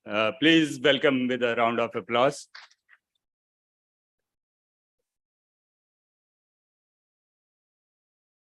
Namaste all. If I can first say, what a pleasure it is to have everyone together again after these 3 years. It's an incredible turnout and just a wonderful celebration that's been put together. So I just wanted to speak for a few minutes on Kathopanishad. And certainly you will find this is connected to Maharishi Swami Dayanand Saraswati. What he did was, in a truly unadulterated manner, he brought back the Ved. And with that, Upanishad, Brahman Granth, after reading those 400 scriptures, he put everything together and brought them to the stratosphere. And this is why we are able to have them in the purest form today. Everyone can hear me, right? So, take it. All right. So, Upanishad ka matlab kya hai? It is Upa, Ni, and Sad. Right? So, it is to sit down near a learned person, a yogi, rishi, a teacher, and to obtain that God realization. So, it's to find the spiritual knowledge and sit in meditation. And by that, you can receive information about God, soul, and God realization. So one who meditates upon God, surrenders him or herself to that Supreme Lord, only then they can be free from the various sorrows and obtain moksha or eternal bliss. वैसे तो 108 उपनिषद हैं, and we consider 11 of great importance. Ishopanishad, I'm sure many of you are familiar with, 40th chapter of Yajurveda.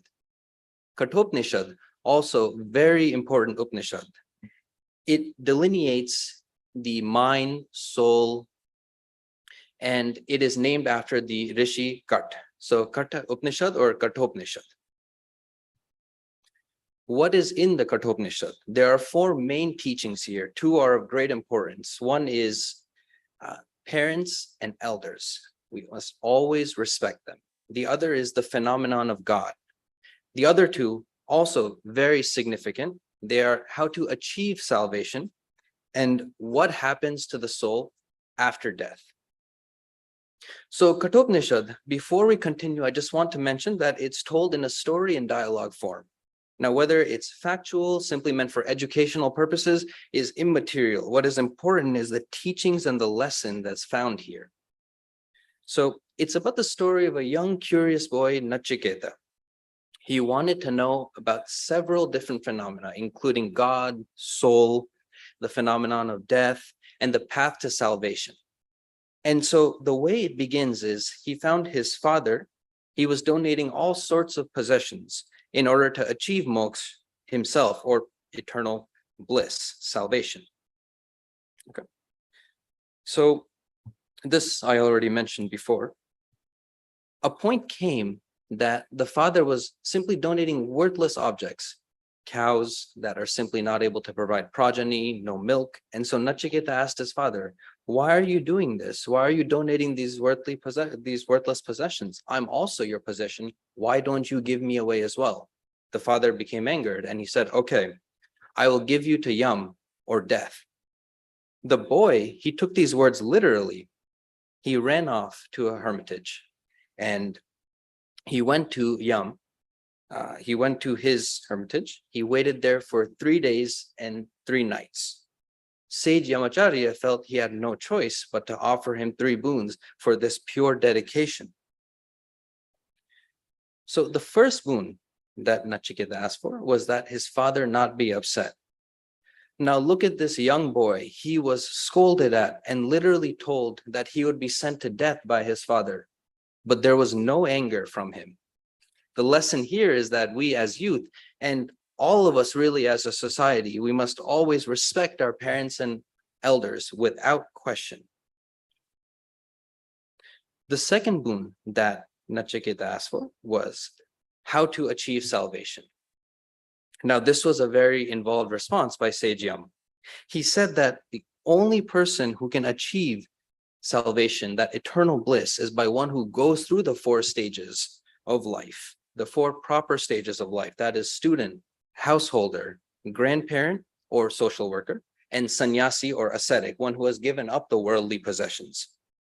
There are, of course, rare souls such as Swami Dayananda Saraswati, who we are here to celebrate this year, who went right from being student to sannyasi. But there is still a powerful reason to go through all of these 4 stages in life, and that is to perform the 3 rin or debts so that we can ultimately achieve that moksha. Those are Pitra rin, Dev rin, and Rishi rin. So we are to do our duties towards all the entities, God, soul, and nature.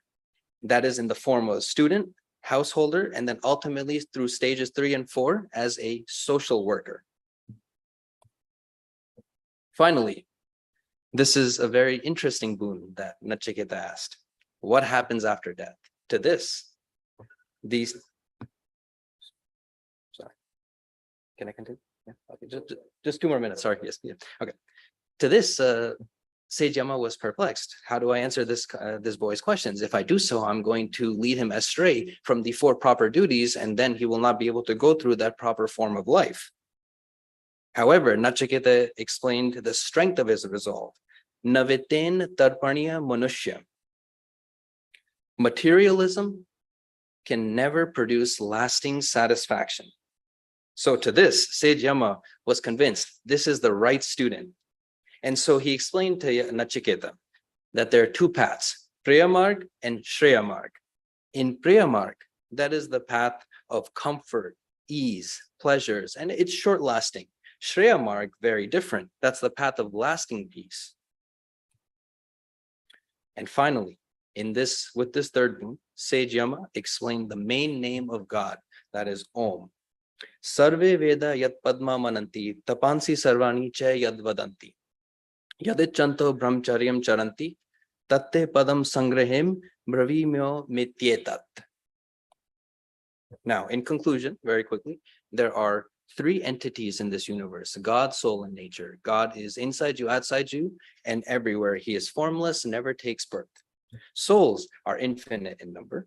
And the Upanishad very clearly explains the only way to experience God is through that meditation, surrender to that supreme being, and to that God who pervades everywhere within our souls and all around us. After the Ved, Upanishads are the most important scriptures, not just for Hindus, but really for our humanity at large, as they focus on a unparticular dogma. They are worldly in nature, and universal principles are the focus in Upanishad. And that is to follow duties to ourselves and duties to our society, yam niyam. Finally, for our youth, it is very important that we don't depend on these external influences. We do need to be very proud of our heritage and look within our own scriptures, because the teachings here are simply limitless. They offer the true path for success in life and certainly to attain moksha or eternal bliss. Krinvanto Vishram Arya, make this world noble. Thank you. Namaste.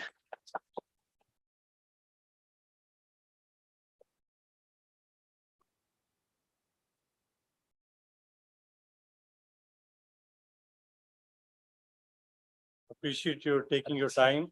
And it's really a proud moment when you see the next generation stand up and apply some of these principles, understand some of these principles. As a person who grew up in the Arya Samaji way of life, the one distinct difference between us and others, other various things, is we are asked to understand and apply, question, so that you can understand. So thank you for distilling some of the things for all of us. Now, at this point, I would like to call on Bhuvnesh Khosla ji. Bhuvnesh ji, आप बाहर खड़े हैं, आ जाइए.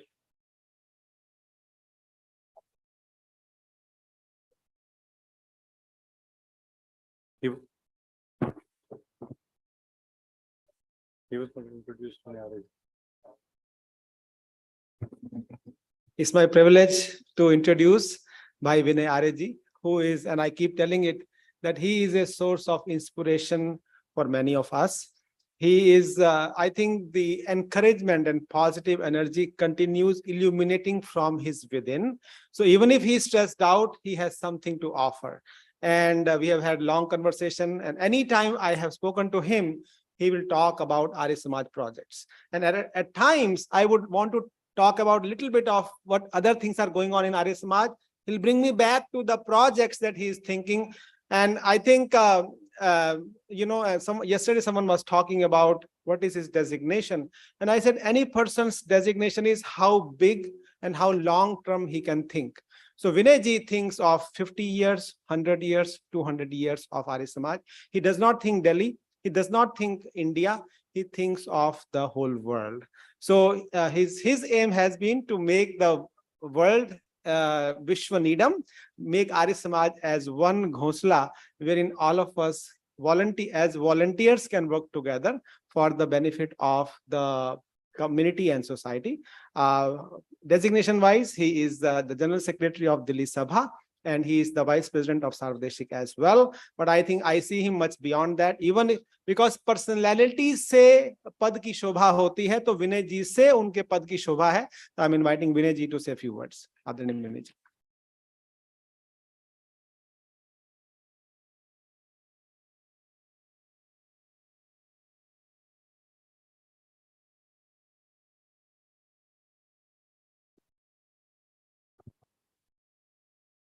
ओम इंद्रम वर्धन्तो अप्तुरः कृण्वन्तो विश्वमार्यमपघ्नन्तो अरावणः। इस 33वें आर्य महासम्मेलन जो कि America में 3 वर्ष के बाद आयोजित हो रहा है, उसमें उपस्थित पूज्य माता शक्ति और सभी बंधुवर और आर्य अपनी सभा के सभी अधिकारीगण और भाई विश्व जी जिन्होंने भी परिचय दिया, प्रेमवश भावनावश जिन शब्दों का इस्तेमाल किया उनके लिए मैं आभारी कर सकता हूँ। इसके सिवाय मेरे पास और कई शब्द नहीं होंगे। मैंने अभी जो रमेश जी के सुपुत्र आए थे, नाम एकदम से पुनीत जी, और उनसे पहले एक बेटी आई थी जो यहाँ पर थी, यहीं से हैं, ह्यूस्टन से, काव्या जी, और उससे पहले धर्मवीर जी की बेटी को सुना, सुयेशा जी को।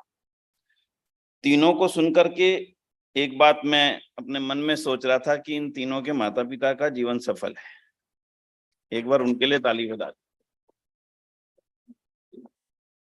जब हम जीवन की सफलता की बात करते हैं, उसकी गणना की बात करते हैं, तो उसके अंदर सबसे बड़ी सफलता वहीं पर आकर के नजर आती है कि मेरी बात को आगे फॉलो करने वाले लोग हैं कितने, थे कितने, और उसकी शुरुआत घर से होती। तो जब मैं ऋषि ध्यान की बात करता हूँ, ऋषि ध्यान के जीवन की बात करता हूँ, तो उनके जीवन की जो सबसे बड़ी सफलताओं को मैं गिनता हूँ, तो आप भी विचार करेंगे मेरी बात को, आराम से धैर्य से आज गिनती करिएगा, क्योंकि मैं अभी चर्चा को शुरू करूं, क्योंकि समय की सीमाएं हैं। आराम से जिन्होंने ऋषि ध्यान के जीवन को अच्छी तरह से पढ़ाया, जाना है, सुना है, समझा है, जितना भी, जहां भी, जैसे भी, जितने ऋषि ध्यान के शिष्य हुए हैं और उन्होंने उनकी बातों को जिस कदर अपना सारा जीवन समर्पित करके आगे बढ़ाया है, मुझे नहीं दिखता इस पूरे ऐतिहासिक परिप्रेक्ष्य में गत 200 वर्षों में किसी एक व्यक्तित्व के इतने अधिक शिष्यों ने पूरा जीवन उनकी एक एक छोटी से छोटी बात पर दे करके इस समाज की उन्नति के लिए समर्पित कर दिया। अब विचार आराम से करिएगा। अभी एकदम से मैं उसी को केवल लूंगा तो पूरी बात हो नहीं पाएगी। किसी का भी नाम लूंगा नहीं मैं यहाँ से, आप ले सकते हैं जितने भी बड़े महापुरुष हुए पिछले आदिकाल में, लगभग 300 वर्ष के पूरे ऐतिहासिक परिप्रेक्ष्य में, एक एक के उठा करके फिर गिनती करिएगा ऋषि ध्यान की शिष्यावली की। एक एक व्यक्ति ने पूरा का पूरा जीवन उस पर न्यौछावर कर दिया। तो आज हम उस व्यक्तित्व के जीवन को थोड़ी सी यहाँ पर चर्चा करने के लिए उनके 200वीं जयंती के अवसर पर इकट्ठे हैं, समय दे रहे हैं। कितना कीमती समय है, आसान नहीं है समय देना। हर जगह से आना, इतनी दूर से आना, खर्च करके आना, परिवार को छोड़ करके आना, काम छोड़ करके आना, आए तो किसी विशेष उद्देश्य से आए होंगे। उस उद्देश्य को जरा सा आराम से आज चर्चा में जरूर लाइएगा कि मेरे यहाँ आने का उद्देश्य क्या है। क्या केवल सुनना? मुझे लगता नहीं, पहले भी सुना है, जितनी भी बातें यहाँ से आपको बोली जाएंगी या बोली गई हैं, मुझे नहीं लगता जितने भी महानुभाव यहाँ बैठे हैं, कुछ बच्चों को छोड़ करके उन्होंने आज से पहले ना सुनी हो। मेरे पास भी कुछ अलग से नया सुनाने के लिए नहीं है आपके पास, कि मैं कुछ नया ऐसा बताऊं जो अभी तक आप ना जानते हैं, कुछ भी नहीं। लेकिन फिर भी रिकॉल, क्योंकि मैं हमेशा कहता हूं मनुष्य की एक सबसे बड़ी कमजोरी होती है भूल जाना। हम में भी है, आप में भी है। मैं कभी कभी एक हंसी की बात कहता हूं, आप में सबने बड़ी हवाई यात्राएं की हैं, लगभग हर व्यक्ति ने, किसी ने 40-50 बार। फिर भी अगर मैं आप में से किसी से भी पूछूं, क्या आप में जब हवाई जहाज में आप बैठे थे, एरोप्लेन में बैठे थे, तो जो एयर होस्टेस ने आपको एक सूचनाएं दी थी, 6-7 सूचनाएं दी थी, आप में से कितने लोग बता सकते हैं वो क्या थी? बोलिए, बताइए एक कोई हाथ खड़ा करके कि हाँ मैं बताता हूं। एक बताएंगे, 2 बताएंगे, 3 बताएंगे, 4 बताएंगे, मुश्किल से मैं कहूंगा सीक्वेंस में बताएंगे, नहीं बता पाएंगे। मनुष्य का स्वभाव है। तो आइए आज की जो चर्चा का विषय मुझे दिया, मैं आभार करता हूँ आर्य प्रतिनिधि सभा अमेरिका का, इसलिए कि 200वीं जयंती को मनाने की जब शुरुआत हुई 12 फरवरी को, वहां पर आपकी भूमिका को लेकर के मैं बात करूं तो यहां से वहां तक जाना केवल इसलिए, और फिर अब यहाँ पर 1 वर्ष के कार्यक्रमों की शुरुआत करना इतने भव्य स्तर पर, मैं आभार करूंगा। और ऋषि दान को हम आज यहाँ पर और आगे कैसे यहाँ पर बढ़ा सकते हैं, उनकी चिंतन को, उनके विचार को, उसकी छोटी सी चर्चा यहाँ पर करेंगे। विषय है सामाजिक सुधारों की, सोशल रिफॉर्म्स, ऋषि दयानंद के और उनकी आज के समय की मैं समझता हूँ प्रासंगिकता, यानी कि आज के उसके रिलेवेंसी क्या है, थोड़ी सी उसकी चर्चा मैं आपके बीच में करने चलूंगा। तो अगर उनकी रिलेवेंसी की बात करूं तो मैं आप सबको बड़ा सौभाग्यशाली मानता हूं। सौभाग्यशाली 2 कारणों से मानता हूं। पहला तो मैं स्वयं ये कहता हूं कि जिसका आर्य समाज के साथ संबंध हुआ, वो ईश्वर की बड़ी भारी कृपा है कि उनका आर्य समाज के साथ संबंध हुआ। ये हम सब की है, कम से कम जितने यहाँ पर बैठे हैं हम लोग, कि आर्य समाज के संबंध के कारण से हमने ना जाने जीवन में कितनी चीजों को छोड़ रखा है।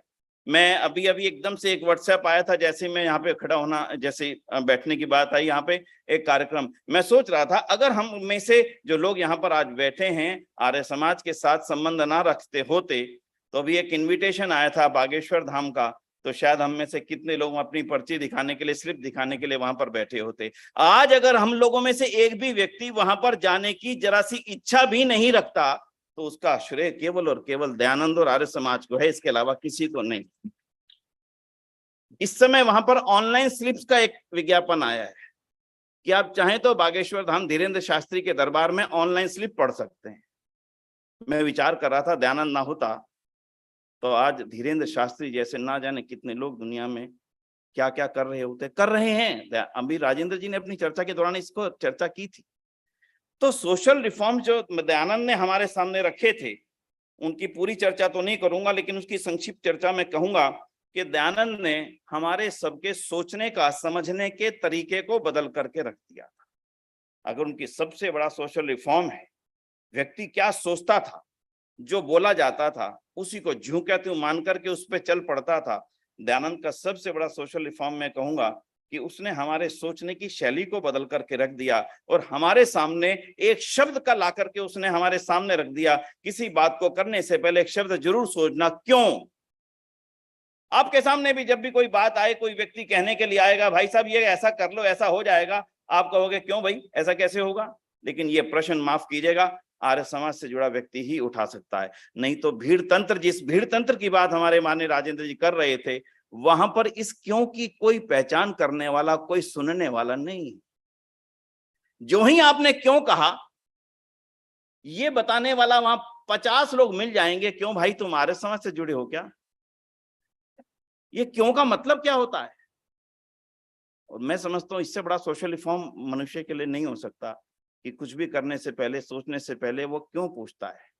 ये बड़ा परिवर्तन।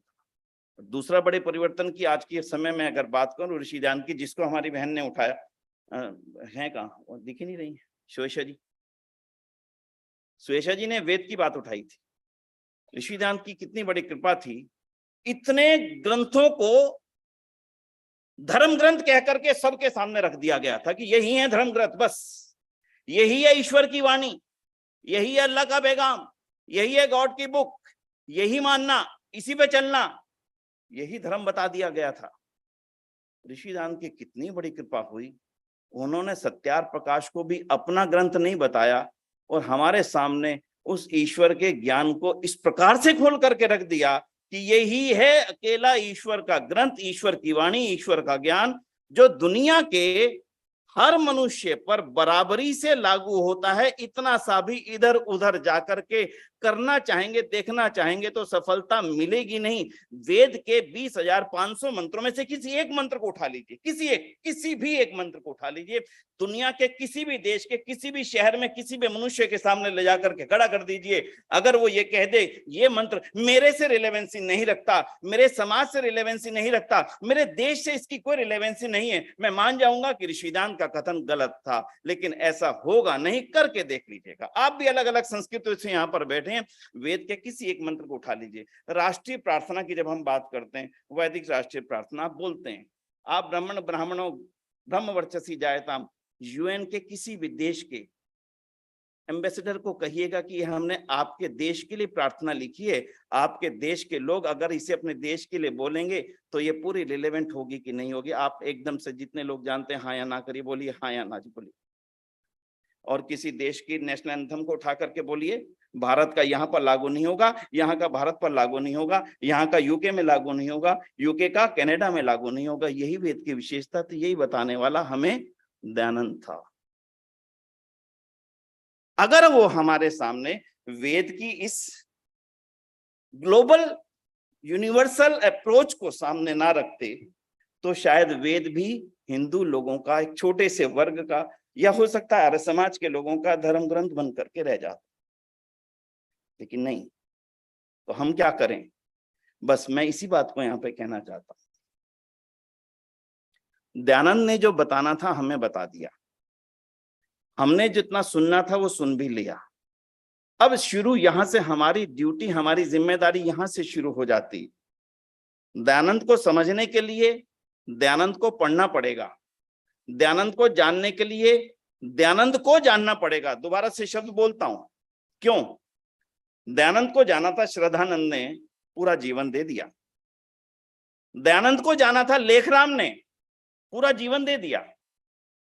दयानंद को जाना था गुरुदत्त ने, केवल जीवन के 9 साल मिले।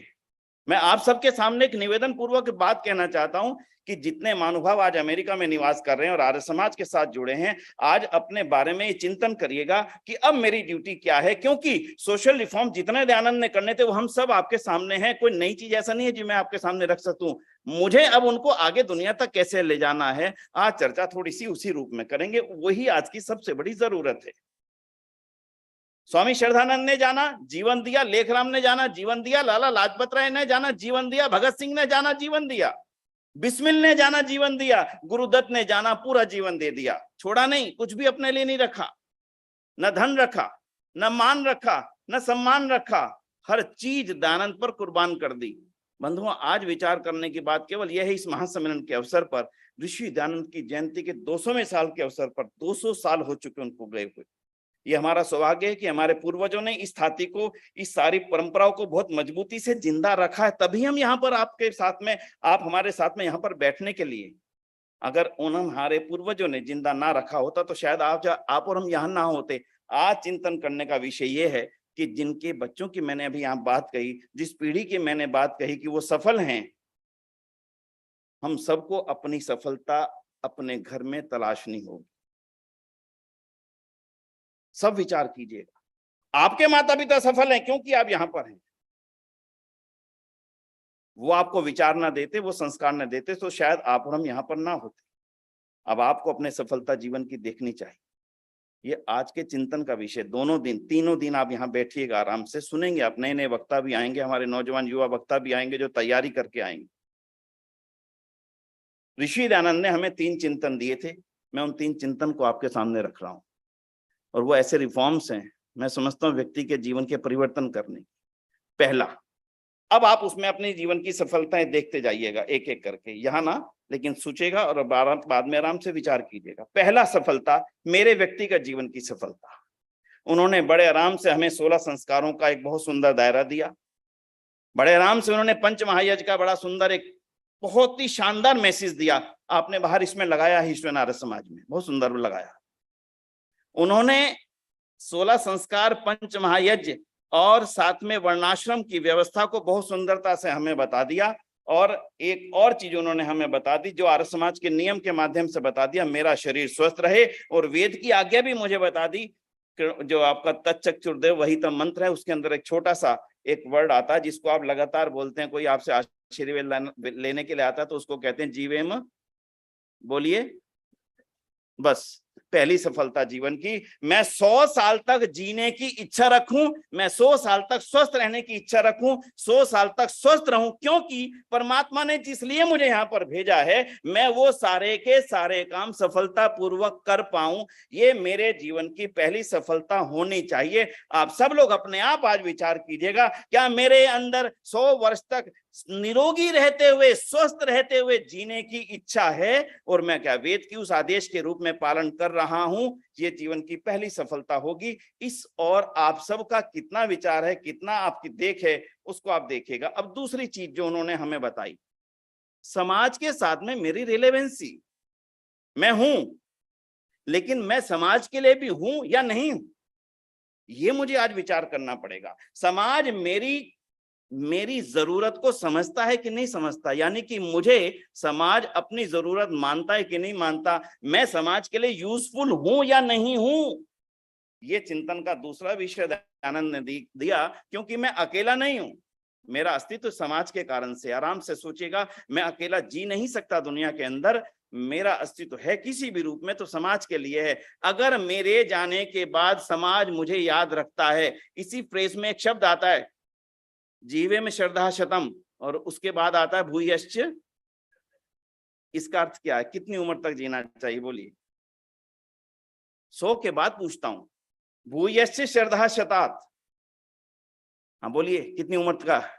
200, 300, 400, कितना? 1000? क्यों? वहां तो नहीं लिखा। देखिए, बड़ा सरल सा है। दयानंद ने हमारे चक्षुओं को खोला।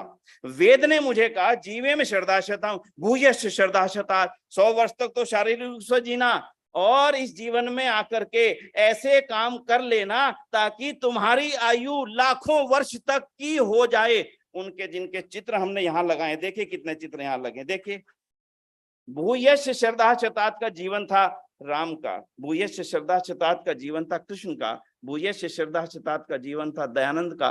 जब प्रधानमंत्री मोदी जी बोल रहे थे, वो कह रहे थे 5-10 साल भी किसी के नाम को याद करना रखना बड़ा मुश्किल है। 200 साल बाद हम दयानंद को याद कर रहे हैं, सरल जीवन नहीं था। अब मुझे आपको ये देखना है, मेरे जाने के बाद कितने लोग मेरे किस काम के कारण से मुझे स्मरण रखेंगे। अगर मुझे लगता है मेरे किसी काम के कारण मुझे स्मरण रखेंगे दुनिया, समझ लेना कि मेरा जीवन वेद के अनुसार सफल है। यही दयानंद की सोच थी। बाहर महाजन जी का एक चित्र लगा था, रामचंद्र महाजन जी। मैं सोच रहा था चित्र ना होता तो मुझे ना पता लगता कि इन्होंने स्थापना की थी। ये जीवन की सफलता है, बाद में याद कर रहे हैं। और अब तीसरी सफलता, लास्ट, समाज के लिए मैंने काम किया। भूयश्च श्रद्धाशतात का स्पष्ट अर्थ समझ लीजिएगा कि मैं आने वाले समय के लिए भी जीवित रहूंगा। और तीसरी और लास्ट सफलता, जिसकी चर्चा करके मैं बातचीत को यहाँ समाप्त करूंगा, जिस देश में मैं रहता हूं, जिस कंट्री में मैं रहता हूं, क्या मैं उसके लिए फ्रूटफुल हूं? क्या कंट्री मेरी जरूरत को समझती है? क्या देश के लिए मैं उसकी कोई जरूरत को पूरा कर रहा हूं, या केवल मैं अपनी जरूरत को पूरा करने के लिए देश के संसाधनों का इस्तेमाल करता हूं? आप ये समझ लीजिएगा, ऋषि दयानंद की चिंतन था। इसी को राष्ट्रवादी चिंतन कहते हैं। ऋषि दयानंद का चिंतन पूरी तरह से राष्ट्रवादी चिंतन था। एक व्यक्ति की सोच को बदल करके उसके समाज के प्रति जिम्मेदारी, समाज के प्रति जवाबदेह बनाना, और बाद में उसको अपने देश के प्रति जवाबदेह बनाना। अगर हमारे देश में ऋषि दयानंद से पहले लाखों करोड़ों लोग थे, लेकिन वो समाज के प्रति जवाबदेह होते, तो हम 800 सालों तक गुलाम ना रहते। ऋषि दयानंद ने मेरा चिंतन केवल इतना सा बदल कर रख दिया कि तुम्हारा जीवन केवल तुम्हारे लिए नहीं है, इस समाज के लिए और इस देश के लिए है। ये देश जब तक अपने हाथों में तुम्हारे बागडोर नहीं आ जाती, तब तक समझना तुम्हारा जीवन असफल है। यही ऋषि दयानंद का चिंतन था। आप जिस देश में रहते हैं, इस देश को अपने ओर से कुछ देने के बारे में सोचिए। इस देश की कमजोरियों के बारे में सोचिए। इस देश को जैसे कमजोर बनाने की तरफ ले जाया जा रहा है, उसके चिंतन को सोचिए। छोटी सी बात कह के अपनी बात रोकूंगा। लास्ट में हमें आज सुबह नाश्ते के समय एक बात पता लगी, शायद मेरे लिए चिंता का विषय। आपके यहाँ पे हिंदू समाज को जातिगत जनगणना के रूप में लिखने की तैयारी की जा रही है, जो एक बहुत भयानक परिस्थिति होगी। आर्य समाज जैसा मंच इस बात पे चिंतन करे कि अगर ऐसा होता है तो ये हमारी सभ्यता के लिए, हमारे अस्तित्व के लिए, हमारी एकता के लिए एक बहुत बड़ा प्रहार होगा। आर्य समाज का मंच इसके ऊपर अपनी बात रखे और आने वाले समय में जो 1 साल आपकी जो कार्यक्रम चलेंगे स्थान स्थान पर, वहां पर इस बात को आपको ले जाना पड़ेगा कि आर्य, हिंदू, वैदिक एक ही हैं।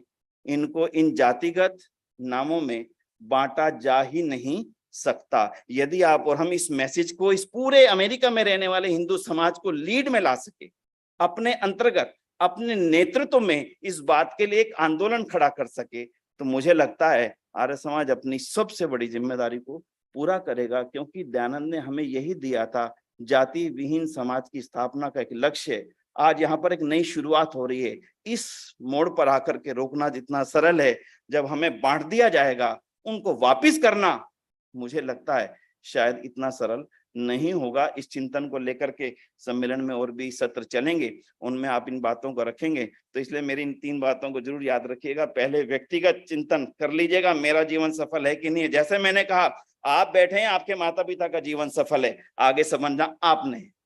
दूसरा, समाज के प्रति मेरी जिम्मेदारी, समाज मेरे को समझे। आज मैं चला जाऊं तो समाज कहे वो होते तो ये होता, तो मुझे लगेगा कि हाँ, मैं समाज को कुछ दे रहा था।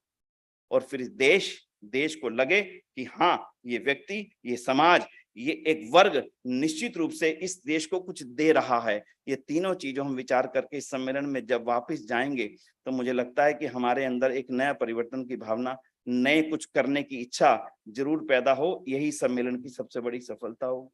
इन्हीं शब्दों के साथ मैं पुनः आप सभी का बहुत बहुत आभार करता हूँ। ओम शांति, ओम शम। और न्यूयॉर्क के सम्मेलन की तैयारी के लिए जब हम बैठेंगे, विचार करके बैठिएगा, न्यूयॉर्क का सम्मेलन अपने आप में ऐसा हो, अपने आप में ऐसा दिखे कि दुनिया को मालूम पड़ जाए ऋषिदान के विचारों वालों की एक बहुत बड़ी सेना इस समय अमेरिका के अंदर है। और एक एक व्यक्ति पूरे 1-1 लाख व्यक्तियों जितना काम करने की क्षमता रखता है। इन्हीं शब्दों के साथ मैं पुनः आभार। ओम शांति, ओम शम। धन्यवाद।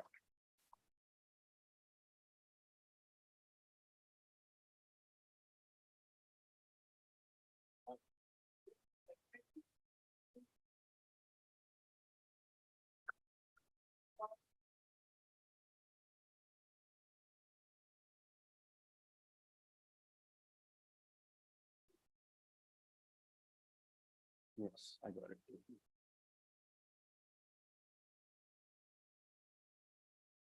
धन्यवाद आदरणीय विनय जी. If this speech does not re-energize you, I'm not sure what else will in next 2.5 days. Do you all agree? So I have been given the daunting task of giving a brief summary, do small justice to what Vinay Arya ji just spoke about. I'll hopefully be able to do justice. Vinay ji started that we've heard everything what Maharishi Dayanand had to say. We've heard it through lectures. It'd be very surprising to know that we're hearing something new for the very first time. But it came to the topic that what were the social reforms among many that Maharishi Dayanand provided to the nation, and what the relevance today is. And first, he congratulated all of us. The biggest achievement is that we are associated. We should congratulate and feel proud that we are associated with Arya Samaj. He said, Arya Samaj is under the only banner where you have the ability to reason and ask the question why. In fact, that is our identity. Of the 20,500 mantras from Vedas, Maharishi Dayanand told us that there is absolute relevance to the nation, to society, to each individual's welfare. Maharishi Dayanand told us that now it's our responsibility now to move forward. In order to move forward, we first must read Dayanand and understand him. And then, getting back to the theme, what was the footprint and what is the footprint for next 200 years? We have to start with the successes inside our own homes. And Vinayji gave us 3 points where we ought to do a self-analysis, a SWOT analysis, that where are we? What is our criteria? What is our success criteria? Is where do we stand on these 3 next points? Number 1, personal growth through 16 sanskars, 5 mahayajna, the Varna ashram, the wish to live 100 years. Where do I stand on that? And it's not just about living 100 years in a physical body.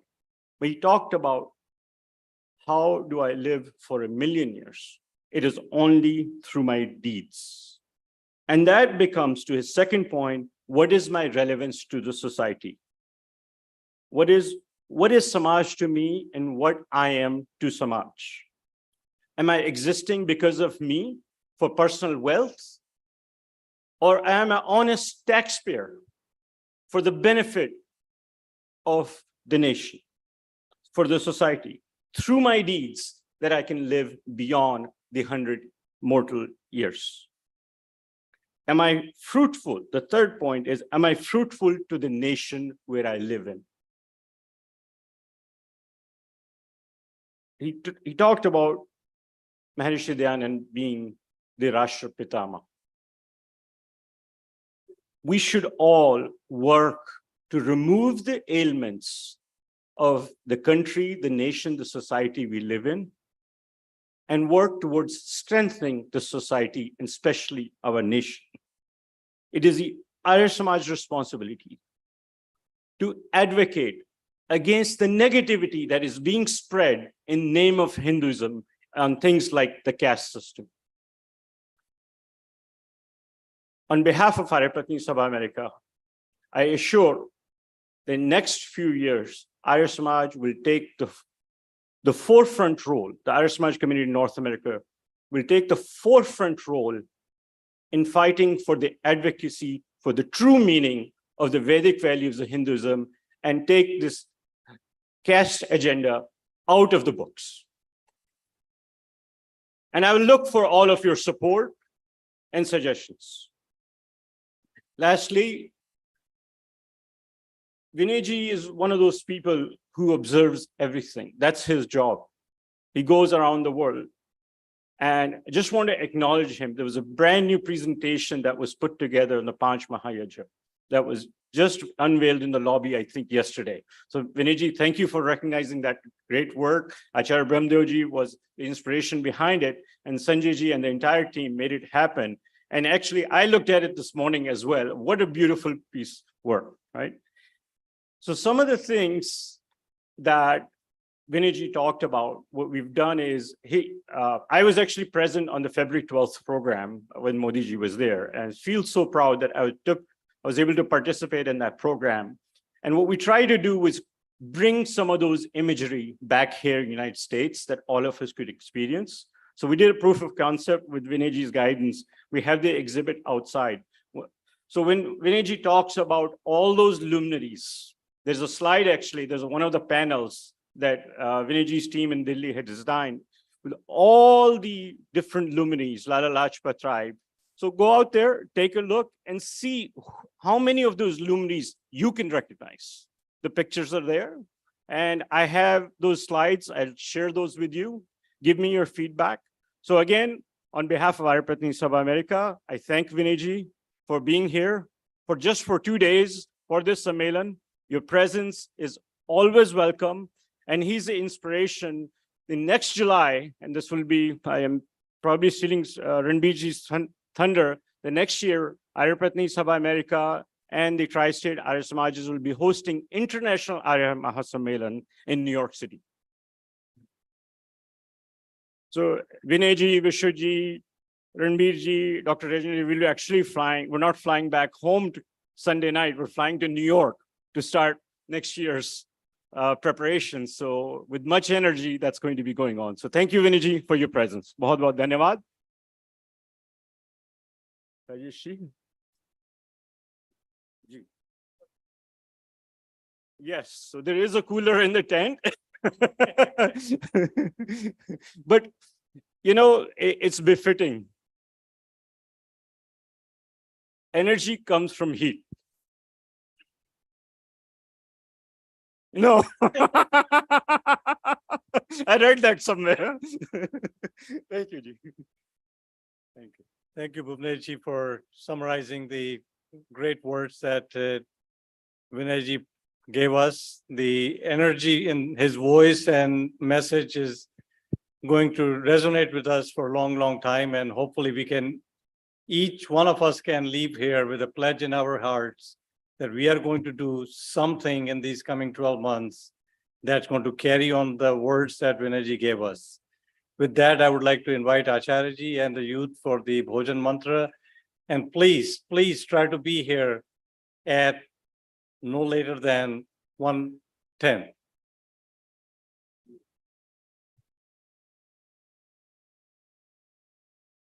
The first part of the afternoon session, we have breakout sessions. First session will be the Shanka Samadhan question and answer session. That will be here. So some of the scholars and acharyas will be here answering the questions. The panel will consist of Acharya Suyesha ji, then Pandit Dharmpal ji, then Acharya Amol ji, 3 people, and probably one more will join. So we'll have a mix of Hindi and English preachers to answer the questions. So all 3 of you will be here and answering the questions. That will be for 30 minutes.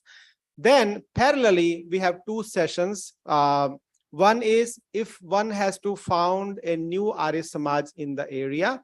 Bhuvneshji and I are going to talk about that and the logistics of that. So that session will be in the library. So we'll work towards having library available for us. So if any of you are inspiring a new Arya Samaj in your area, we'll be happy to talk and understand your concerns, how the Sabha and the national Arya Samajis how they can help you in doing that. So that's the second thing. And third thing is the VSS. If any of you is planning to start a new Vedic Sanskriti school, Sanjay Ahuja ji is going to take that presentation in the dining hall in parallel to what's going on here. So if you have question answers, be here.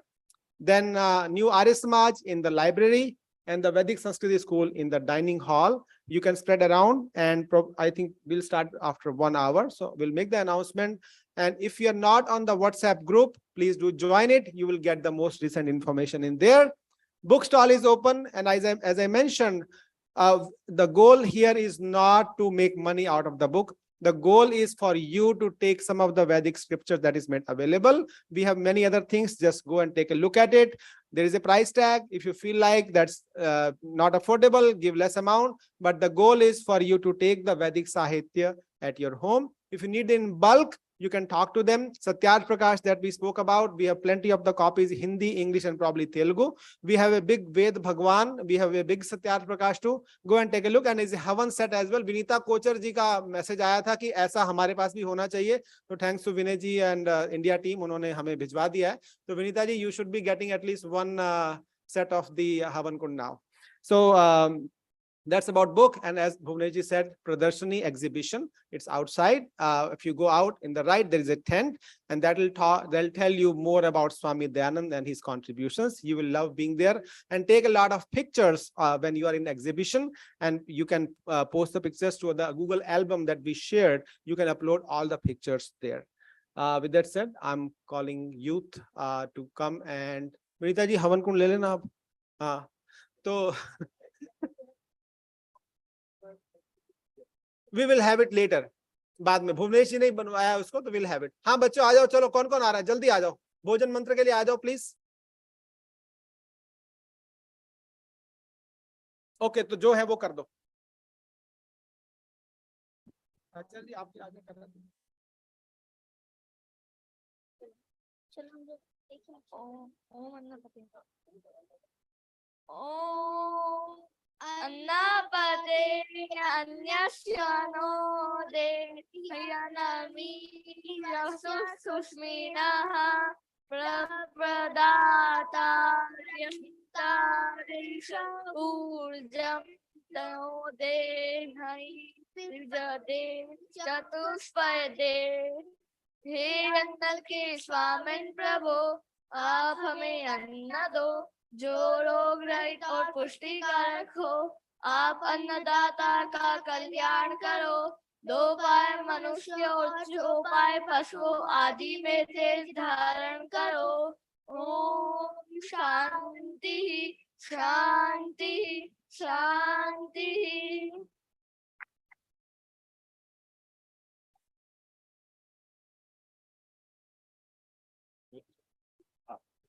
So one thing is, if you are posting anything on social media, please do so and tag #TheAnand200. #TheAnand200 for anything on any social media platform, please. Thank you.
Hello.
Namaste, everybody. I hope you are enjoying the Tex-Mex food, particularly prepared for our guests to give you a flavor of Tex-Mex. The humble request to everybody, please maintain the sanctity of the sanctuary. This afternoon, I have seen coffee cups, water bottles, and so forth. In the system of please, after the dinner, after the lunch, leave all food items outside, leave shoes in the shoe rack, and come and enjoy the session. Thank you very much.